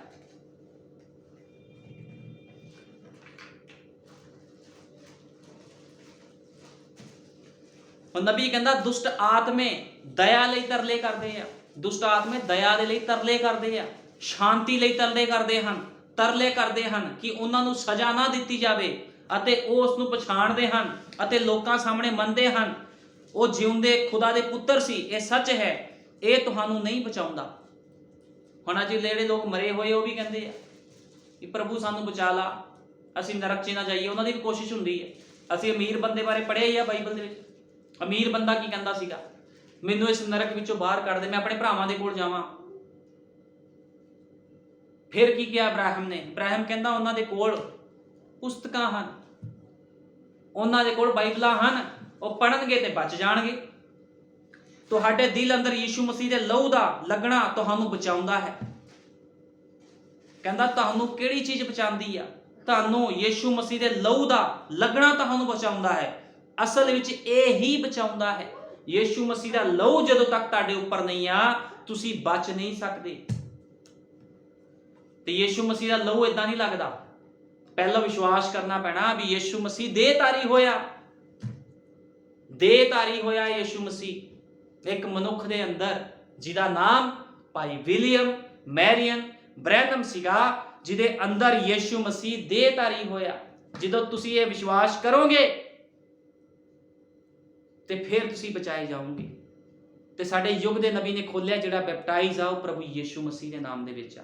ਤੇ ਦੇਹਧਾਰੀ ਖੁਦਾ ਜਦੋਂ ਧਰਤੀ ਤੇ ਘੁੰਮਿਆ ਫਿਰਿਆ, ਅੱਜ ਵੀ ਯੀਸ਼ੂ ਮਸੀਹ ਦੇਹਧਾਰੀ ਆ, ਆਪਣੇ ਲੋਕਾਂ ਵਿੱਚ ਦੇਹਧਾਰੀ ਆ, ਉਹ ਆਪਣੇ ਲੋਕਾਂ ਵਿੱਚ ਆ। ਤੁਹਾਨੂੰ ਪਤਾ ਪੁਰਾਣੇ ਨਿਯਮ ਦੇ ਵਿੱਚ ਕੀ ਹੁੰਦਾ ਸੀਗਾ? ਪੁਰਾਣੇ ਨਿਯਮ 'ਚ ਜਦੋਂ ਮਹਾਯਾਜਕ ਹੈਕਲ ਦੇ ਅੰਦਰ ਜਦੋਂ ਜਾਂਦਾ ਸੀ, ਉੱਥੇ ਅਤ ਪਵਿੱਤਰ ਸਥਾਨ ਦੇ ਅੰਦਰ ਜਾਂਦਾ ਸੀਗਾ, ਤੇ ਜੇ ਉਹਦੇ ਅੰਦਰ ਕੋਈ ਬੱਜ ਹੁੰਦਾ ਸੀ ਜਾਂ ਕੋਈ ਗਲਤੀ ਹੁੰਦੀ ਸੀ ਤਾਂ ਉੱਥੇ ਮਰ ਜਾਂਦਾ ਸੀ, ਬਾਹਰ ਨਹੀਂ ਸੀ ਆਂਦਾ ਉਹ। ਤੇ ਜਿਹੜਾ ਉਹਨੂੰ ਚੱਕਣ ਜਾਂਦਾ ਸੀ ਅੰਦਰੋਂ, ਉਹ ਵੀ ਮਾਰਿਆ ਜਾਂਦਾ ਸੀ। ਫਿਰ ਉਹਨਾਂ ਨੇ ਇੱਕ ਸਕੀਮ ਲਗਾਈ, ਉਹ ਕਹਿੰਦੇ ਜਦੋਂ ਮਹਾਯਾਜਕ ਅਤ ਪਵਿੱਤਰ ਸਥਾਨ ਦੇ ਵਿੱਚ ਜਾਵੇ, ਉਹਨੂੰ ਘੁੰਗਰੂ ਪਾ ਦਿੱਤੇ ਜਾਣ। ਜਦੋਂ ਘੁੰਗਰੂ ਪਾ ਕੇ ਉਹ ਘੁੰਗਰੂ ਵਜਾਈ ਜਾਂਦਾ ਸੀ ਪੈਰਾਂ ਦੇ ਨਾਲ, ਉਹਨਾਂ ਨੂੰ ਪਤਾ ਲੱਗ ਜਾਂਦਾ ਸੀ ਵੀ ਸਭ ਸਹੀ ਆ। ਜਦੋਂ ਘੁੰਗਰੂ ਵੱਜਣੇ ਬੰਦ ਹੋ ਜਾਂਦੇ ਸੀਗੇ ਤੇ ਉਹ ਕੀ ਕਰਦੇ ਸੀ, ਰੱਸੀ ਦੇ ਨਾਲ ਉਹਨੂੰ ਬਾਹਰ ਖਿੱਚਦੇ ਸੀ ਤਾਂ ਕਿ ਉਹ ਅੰਦਰ ਜਾ ਕੇ ਮਾਰੇ ਨਾ ਜਾਣ, ਕਿਉਂਕਿ ਖੁਦਾਵੰਦ ਗਲਤੀ ਨੂੰ ਪਸੰਦ ਨਹੀਂ ਕਰਦਾ। ਤੇ ਅੱਜ ਖੁਦਾ ਦੇ ਘੁੰਗਰੂ ਕੌਣ ਆ? ਮਹਾਯਾਜਕ ਕੌਣ ਆ? ਅਤ ਮਹਾਯਾਜਕ ਕੌਣ ਆ? ਪ੍ਰਭੂ ਯੀਸ਼ੂ ਮਸੀਹ ਮਹਾਯਾਜਕ ਆ। ਤੇ ਉਹਦੇ ਘੁੰਗਰੂ ਕੌਣ ਆ? ਉਹਦੇ ਘੁੰਗਰੂ ਉਹਦੀ ਦੁਲਹਨ ਆ। ਉਹ ਲੋਕ ਆ ਜਿਹੜੇ ਅੱਜ ਵੱਜ ਰਹੇ ਆ ਸੰਸਾਰ ਦੇ ਵਿੱਚ। ਕੀ ਅਸੀਂ ਅੱਜ ਸੰਸਾਰ 'ਚ ਵੱਜ ਨਹੀਂ ਰਹੇ? ਅਸੀਂ ਪਵਿੱਤਰ ਆਤਮਾ ਦੁਆਰਾ ਬੋਲ ਨਹੀਂ ਰਹੇ ਵੀ ਖੁਦਾ ਨੂੰ ਆਪਣਾ ਜੀਵਨ ਸਮਰਪਿਤ ਕਰੋ, ਤੇ ਅਸੀਂ ਉਹਦੇ ਘੁੰਗਰੂ ਆ। ਤੇ ਅੱਜ ਉਹਦੇ ਘੁੰਗਰੂ ਵੱਜ ਰਹੇ ਆ, ਕਿਉਂਕਿ ਸਾਡਾ ਮਹਾਯਾਜਕ ਪ੍ਰਭੂ ਯੀਸ਼ੂ ਮਸੀਹ ਆ, ਜਿਹਨੂੰ ਕੋਈ ਨਹੀਂ ਮਾਰ ਸਕਦਾ, ਜਿਹਦੇ ਅੰਦਰ ਕੋਈ ਬੱਜ ਨਹੀਂ ਆ। ਉਹ ਪਾਕ ਪਵਿੱਤਰ ਖੁਦਾ ਆ ਤੇ ਉਹਨੇ ਸਾਡੇ ਲਈ ਆਪਣੀ ਜਾਨ ਦਿੱਤੀ। ਤੇ ਇਸ ਕਰਕੇ ਮੈਂ ਕਹਿਣਾ ਚਾਹੁੰਦਾ, ਜਿਹੜੇ ਲੋਕ ਸੰਦੇਸ਼ ਦੇ ਵਿੱਚ ਗਲਤ ਜੀਵਨ ਬਤੀਤ ਕਰ ਰਹੇ ਆ, ਆਪਣੇ ਜੀਵਨਾਂ ਨੂੰ ਸੁਧਾਰੋ। ਜੇ ਤੁਸੀਂ ਆਪਣਾ ਜੀਵਨ ਨਹੀਂ ਸੁਧਾਰਦੇ ਤੇ ਤੁਹਾਡੇ ਵਾਸਤੇ ਫਿਰ ਬਹੁਤ ਔਖੀ ਗੱਲ ਆ। ਫਿਰ ਤੁਹਾਨੂੰ ਕੋਈ ਨਹੀਂ ਬਚਾ ਸਕਦਾ। ਜੇ ਤੁਹਾਡਾ ਜੀਵਨ ਮਸੀਹ ਦੇ ਨਾਲ ਛੁਪਿਆ ਹੋਇਆ ਜੀਵਨ ਨਹੀਂ ਆ ਤੇ ਤੁਹਾਡੇ ਲਈ ਫਿਰ ਬਹੁਤ ਮੁਸ਼ਕਲ ਵਾਲੀ ਗੱਲ ਆ। ਕਿਉਂਕਿ ਯਾਜਕ ਜਦੋਂ ਜਾਂਦਾ ਸੀਗਾ ਅੰਦਰ ਤੇ ਸਾਰੇ ਪਰਦੇ ਆਲੇ ਦੁਆਲੇ ਢੱਕੇ ਜਾਂਦੇ ਸੀਗੇ। ਉਹ ਤੇ ਖੁਦਾ ਦੇ ਨਾਲ ਉਹਦਾ ਵਾਸਤਾ ਹੁੰਦਾ ਸੀਗਾ, ਉਹ ਤੇ ਖੁਦਾ ਦੋਨੋਂ ਇਕੱਲੇ ਹੁੰਦੇ ਸੀ। ਇਸ ਕਰਕੇ ਤੁਸੀਂ ਵੀ ਉਸ ਅਤ ਪਵਿੱਤਰ ਸਥਾਨ ਦੇ ਵਿੱਚ ਆਓ, ਉਸ ਖੁਦਾ ਦੇ ਖਾਲਸ ਵਚਨ ਦੇ ਵਿੱਚ ਆਓ, ਤਾਂ ਕਿ ਸੰਸਾਰ ਤੋਂ ਤੁਸੀਂ ਪਰਦੇ ਕਰ ਲਵੋ। ਤੁਸੀਂ ਤੇ ਖੁਦਾ, ਕੋਈ ਵੀ ਸੰਸਾਰ ਦੀ ਚੀਜ਼ ਵਸਤੂ ਤੁਹਾਡੇ ਤੇ ਖੁਦਾ ਵਿੱਚ ਨਾ ਆਵੇ। ਕਿਉਂਕਿ ਜੇ ਕੋਈ ਮੌਤ ਦੇ ਵਿੱਚ ਚਲਾ ਗਿਆ, ਸਾਡੇ ਯੁੱਗ ਦਾ ਨਬੀ ਕਹਿੰਦਾ ਮੌਤ ਦੇ ਵਿੱਚ ਆਤਮਿਕ ਬੰਦਾ ਵੀ ਜਾ ਸਕਦਾ ਹੈ, ਆਤਮਿਕ ਬੰਦਾ ਵੀ ਮਰ ਸਕਦਾ ਹੈ, ਲੇਕਿਨ ਉਸ ਮੌਤ ਦੇ ਵਿੱਚ ਨਹੀਂ। ਮੌਤ ਦਾ ਅਸਲੀ ਮਤਲਬ ਕੀ ਆ? ਉਹ ਕਹਿੰਦਾ ਮੌਤ ਦਾ ਅਸਲੀ ਮਤਲਬ ਆ ਖੁਦਾ ਤੋਂ ਵਿਛੋੜਾ। ਜਦੋਂ ਉਹ ਔਰਤ ਜਦੋਂ ਮਰੀ ਤੇ ਉਹ ਖੁਦਾ ਤੋਂ ਵਿਛੜ ਗਈ। ਤੇ ਅੱਜ ਬਹੁਤ ਸਾਰੇ ਲੋਕ ਖੁਦਾ ਤੋਂ ਵਿਛੜ ਰਹੇ ਆ, ਜਿਨ੍ਹਾਂ ਨੇ ਆਪਣਾ ਜੀਵਨ ਖੁਦਾ ਨੂੰ ਸਮਰਪਿਤ ਨਹੀਂ ਕੀਤਾ। ਲੇਕਿਨ ਜਦੋਂ ਧਰਮੀ ਲੋਕ ਇਸ ਸੰਸਾਰ ਤੋਂ ਚਲੇ ਵੀ ਜਾਂਦੇ, ਉਹਨਾਂ ਨੂੰ ਕੋਈ ਡਰਨ ਦੀ ਲੋੜ ਨਹੀਂ ਆ, ਕਿਉਂਕਿ ਇਹ ਤਾਂ ਢਾਂਚਾ ਹੈ। ਇੱਕ ਅਸਲੀ ਬੰਦਾ ਤਾਂ ਮਨੁੱਖ ਦੇ ਅੰਦਰ ਆ, ਜਿਹੜਾ ਖੁਦਾ ਦੇ ਕੋਲ ਚਲਾ ਜਾਂਦਾ। ਇਹ ਤਾਂ ਸਰੀਰ ਇੱਕ ਢਾਂਚਾ ਆ, ਇਸ ਢਾਂਚੇ ਨੂੰ ਲੈ ਕੇ ਅਸੀਂ ਚੱਲ ਰਹੇ ਆ। ਇਸ ਢਾਂਚੇ ਵਿੱਚ ਕਈ ਬਿਮਾਰੀਆਂ ਆ, ਪਰੇਸ਼ਾਨੀਆਂ ਆ, ਦੁੱਖ ਆ, ਦਰਦ ਆ, ਲੇਕਿਨ ਅੰਦਰ ਕੁਝ ਵੀ ਨਹੀਂ ਆ। ਫਿਰ ਜਦੋਂ ਅਸੀਂ ਖੁਦਾ ਦੇ ਕੋਲ ਚਲੇ ਜਾਵਾਂਗੇ, ਉਸ ਤੂਫਾਨੀ ਬੋਡੀ ਵਿੱਚ ਚਲਾ ਜਾਵਾਂਗੇ, ਉੱਥੇ ਕੋਈ ਬਿਮਾਰੀ, ਕੋਈ ਦੁੱਖ ਦਰਦ ਨਹੀਂ ਆ। ਇਸ ਕਰਕੇ ਸਰੀਰ ਤਾਂ ਨਾਸ਼ਵਾਨ ਆ, ਸਰੀਰ ਤਾਂ ਕਦੇ ਵੀ ਨਾਸ਼ ਹੋ ਸਕਦਾ, ਲੇਕਿਨ ਚਿੰਤਾ ਕਾਦੀ ਹੋਣੀ ਚਾਹੀਦੀ ਹੈ? ਪ੍ਰਾਣਾਂ ਦੀ ਚਿੰਤਾ ਹੋਣੀ ਚਾਹੀਦੀ ਹੈ। ਠੀਕ ਹੈ ਨਾ? ਸਾਡੇ ਯੁੱਗ ਦਾ ਨਬੀ ਵੀ ਇਸ ਧਰਤੀ ਤੇ ਆਇਆ, ਉਹ ਵੀ ਚਲਾ ਗਿਆ। ਸਰੀਰ ਤਾਂ ਉਹਦਾ ਧਰਤੀ ਤੇ ਰਿਹਾ, ਲੇਕਿਨ ਆਪ ਕਿੱਥੇ ਚਲਾ ਗਿਆ? ਖੁਦਾ ਦੇ ਹਜ਼ੂਰ ਚਲਾ ਗਿਆ। ਇਸ ਕਰਕੇ ਜਿਹੜੇ ਖੁਦਾ ਦੇ ਲੋਕ ਆ, ਜਿਸ ਧਰਤੀ ਤੋਂ ਚਲੇ ਵੀ ਜਾਂਦੇ ਤਾਂ ਉਹਨਾਂ ਨੂੰ ਡਰਨ ਦੀ ਲੋੜ ਨਹੀਂ ਹੈ, ਕਿਉਂਕਿ ਉਹ ਖੁਦਾ ਦੇ ਵਿੱਚ ਚਲੇ ਜਾਂਦੇ ਆ, ਖੁਦਾ ਵਿੱਚ ਹੋ ਕੇ ਜਾਂਦੇ ਆ। ਲੇਕਿਨ ਉਹ ਲੋਕ ਜਿਹੜੇ ਪ੍ਰਭੂ ਨੂੰ ਆਪਣਾ ਮੁਕਤੀਦਾਤਾ ਗ੍ਰਹਿਣ ਕੀਤੇ ਬਿਨਾ ਚਲੇ ਜਾਂਦੇ ਆ, ਉਹ ਵਿਛੜ ਜਾਂਦੇ ਆ ਖੁਦਾ ਤੋਂ। ਉਹ ਹਮੇਸ਼ਾ ਦੀ ਮੌਤ ਦੇ ਵਿੱਚ ਚਲੇ ਜਾਂਦੇ ਆ, ਕਿਉਂਕਿ ਉਹ ਕਦੇ ਵੀ ਫਿਰ ਖੁਦਾ ਨੂੰ ਵੇਖਣਗੇ ਨਹੀਂ। ਤੇ ਜਿਹੜੇ ਲੋਕ ਆ ਸੰਦੇਸ਼ ਵਿੱਚ ਗਲਤ ਜੀਵਨ ਬਤੀਤ ਕਰ ਰਹੇ ਆ, ਜੇ ਇਸ ਧਰਤੀ ਤੋਂ ਚਲੇ ਜਾਂਦੇ ਆ ਤਾਂ ਕਦੇ ਵੀ ਖੁਦਾ ਨੂੰ ਫਿਰ ਵੇਖਣਗੇ ਨਹੀਂ। ਫਿਰ ਉਹਨਾਂ ਨੂੰ ਨਿਆਂ 'ਚ ਜਾਣਾ ਪੈਣਾ। ਲੇਕਿਨ ਕਿੰਨੀ ਵਧੀਕ ਤੇ ਵਧੀਆ ਗੱਲ ਹੋਵੇਗੀ ਵੀ ਜਿਹੜੇ ਲੋਕ ਅੱਜ ਸੰਦੇਸ਼ ਦੇ ਵਿੱਚ ਆ ਉਹ ਰੈਪਚਰ ਦੇ ਵਿੱਚ ਜਾਣ। ਇਸ ਕਰਕੇ ਆਪਣੇ ਆਪ ਨੂੰ ਤਿਆਰ ਕਰੋ ਤੇ ਆਪਣਾ ਜੀਵਨ ਮਸੀਹ ਜੀਵਨ ਬਣਾਓ। ਪ੍ਰਭੂ ਯੀਸ਼ੂ ਤੁਹਾਨੂੰ ਸਾਰਿਆਂ ਨੂੰ ਬਰਕਤ ਦੇਵੇ। ਆਓ ਪ੍ਰਾਰਥਨਾ ਕਰਦੇ ਹਾਂ। ਹਾਲੇਲੂਇਆ, ਧੰਨਵਾਦ ਪਿਆਰੇ ਪ੍ਰਭੂ ਯੀਸ਼ੂ ਮਸੀਹ। ਸੱਚਮੁੱਚ ਮੇਰੇ ਮਹਾਨ ਪਿਤਾ, ਇਹ ਛੋਟੇ ਸੰਦੇਸ਼ ਲਈ ਤੇਰਾ ਧੰਨਵਾਦ ਕਰਦਾ ਪ੍ਰਭੂ ਜੀ। ਸੱਚਮੁੱਚ ਮੇਰੇ ਮਹਾਨ ਪਿਤਾ, ਜੋ ਬਹੁਤ ਲੋਕ ਖੁਦਾਵੰਦ ਪ੍ਰਭੂ ਯੀਸ਼ੂ ਮਸੀਹ ਤੇਰੇ ਤੋਂ ਦੂਰ ਜਾ ਰਹੇ ਹਨ ਖੁਦਾਵੰਦ ਪ੍ਰਭੂ ਜੀ, ਲੇਕਿਨ ਮੇਰੇ ਮਹਾਨ ਪਿਤਾ ਉਹ ਕੁਝ ਵੀ ਪ੍ਰਾਪਤ ਨਹੀਂ ਕਰਨਗੇ ਪ੍ਰਭੂ ਜੀ, ਕਿਉਂਕਿ ਕੋਈ ਵੀ ਮਨੁੱਖ ਤੈਨੂੰ ਧੋਖਾ ਨਹੀਂ ਦੇ ਸਕਦਾ ਪ੍ਰਭੂ ਜੀ। ਕੋਈ ਵੀ ਚੋਰੀ ਨਹੀਂ ਵੜ ਸਕਦਾ ਮੇਰੇ ਮਹਾਨ ਪਿਤਾ।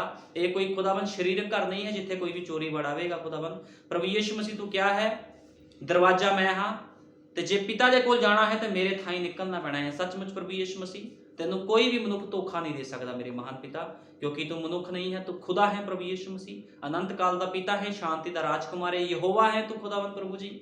ਮੇਰੇ ਮਹਾਨ ਪਿਤਾ ਪ੍ਰਭੂ ਜੀ, ਕੋਈ ਵੀ ਪ੍ਰਭੂ ਜੀ ਤੈਨੂੰ ਧੋਖਾ ਦੇ ਕੇ ਪ੍ਰਭੂ ਜੀ ਕਿਸੇ ਪਾਸੇ ਨੂੰ ਭੱਜ ਨਹੀਂ ਸਕਦਾ ਮੇਰੇ ਮਹਾਨ ਪਿਤਾ, ਕਿਉਂਕਿ ਦਰਵਾਜ਼ਾ ਤੂੰ ਹੈ ਪ੍ਰਭੂ ਜੀ। ਜਦੋਂ ਖੁਦਾਵੰਦ ਪ੍ਰਭੂ ਜੀ ਮੇਰੇ ਮਹਾਨ ਪਿਤਾ ਕਿਸੇ ਨੇ ਵੀ ਪ੍ਰਭੂ ਜੀ ਸਥਾਨ ਤੱਕ ਜਾਣਾ ਹੈ, ਉਸਨੂੰ ਤੇਰੇ ਕੋਲੋਂ ਹੋ ਕੇ ਜਾਣਾ ਪਵੇਗਾ ਮੇਰੇ ਮਹਾਨ ਪਿਤਾ। ਤੇ ਪ੍ਰਭੂ ਯੀਸ਼ੂ ਮਸੀਹ, ਜਦੋਂ ਤੂੰ ਆਪ ਦਰਵਾਜ਼ਾ ਹੈ ਖੁਦਾਵੰਦ, ਤੇ ਤੂੰ ਉਹਨਾਂ ਲੋਕਾਂ ਨੂੰ ਕਦੇ ਵੀ ਅੰਦਰ ਜਾਣ ਨਹੀਂ ਦੇਵੇਂਗਾ ਜਿਨ੍ਹਾਂ ਨੇ ਵਧੀਆ ਜੀਵਨ ਬਤੀਤ ਨਹੀਂ ਕੀਤਾ, ਲੇਕਿਨ ਉਹ ਲੋਕਾਂ ਨੂੰ ਤੂੰ ਅੰਦਰ ਜਾਣ ਦੇਵੇਂਗਾ ਪ੍ਰਭੂ ਜੀ ਜਿਨ੍ਹਾਂ ਨੇ ਆਪਣੇ ਜੀਵਨ ਤੈਨੂੰ ਸਮਰਪਿਤ ਕਰ ਦਿੱਤੇ ਹਨ ਪ੍ਰਭੂ ਜੀ। ਤੇ ਮੈਂ ਵਿਸ਼ਵਾਸ ਕਰਦਾ ਪ੍ਰਭੂ ਯੀਸ਼ੂ ਮਸੀਹ, ਤੂੰ ਬਹੁਤ ਜਲਦੀ ਆਪਣੀ ਦੁਲਹਨ ਨੂੰ ਲੈਣ ਆ ਰਿਹਾ ਹੈ ਪ੍ਰਭੂ ਯੀਸ਼ੂ ਮਸੀਹ। ਤੂੰ ਆਪਣੀ ਦੁਲਹਨ ਨੂੰ ਲੈਣ ਆ, ਤੇਰੀ ਦੁਲਹਨ ਤੇਰਾ ਇੰਤਜ਼ਾਰ ਕਰਦੀ ਹੈ ਪ੍ਰਭੂ ਯੀਸ਼ੂ ਮਸੀਹ। ਜਿੱਦ ਤੱਕ ਤੂੰ ਨਹੀਂ ਆਂਦਾ ਅਸੀਂ ਇਸੇ ਤਰ੍ਹਾਂ ਤੇਰੀ ਮਹਿਮਾ ਵਡਿਆਈ ਅਤੇ ਤੇਰੀ ਆਗਿਆਕਾਰੀ ਕਰਦੇ ਰਹੀਏ ਪ੍ਰਭੂ ਯੀਸ਼ੂ ਮਸੀਹ। ਤੇਰੇ ਜਿੰਦਾ ਜਲਾਲੀ ਸਾਮਰਥੀ ਨਾਮ ਦੇ ਵਿੱਚ ਮੰਗ ਲੈਂਦੇ ਹਾਂ, ਆਮੀਨ, ਹਾਲੇਲੂਇਆ।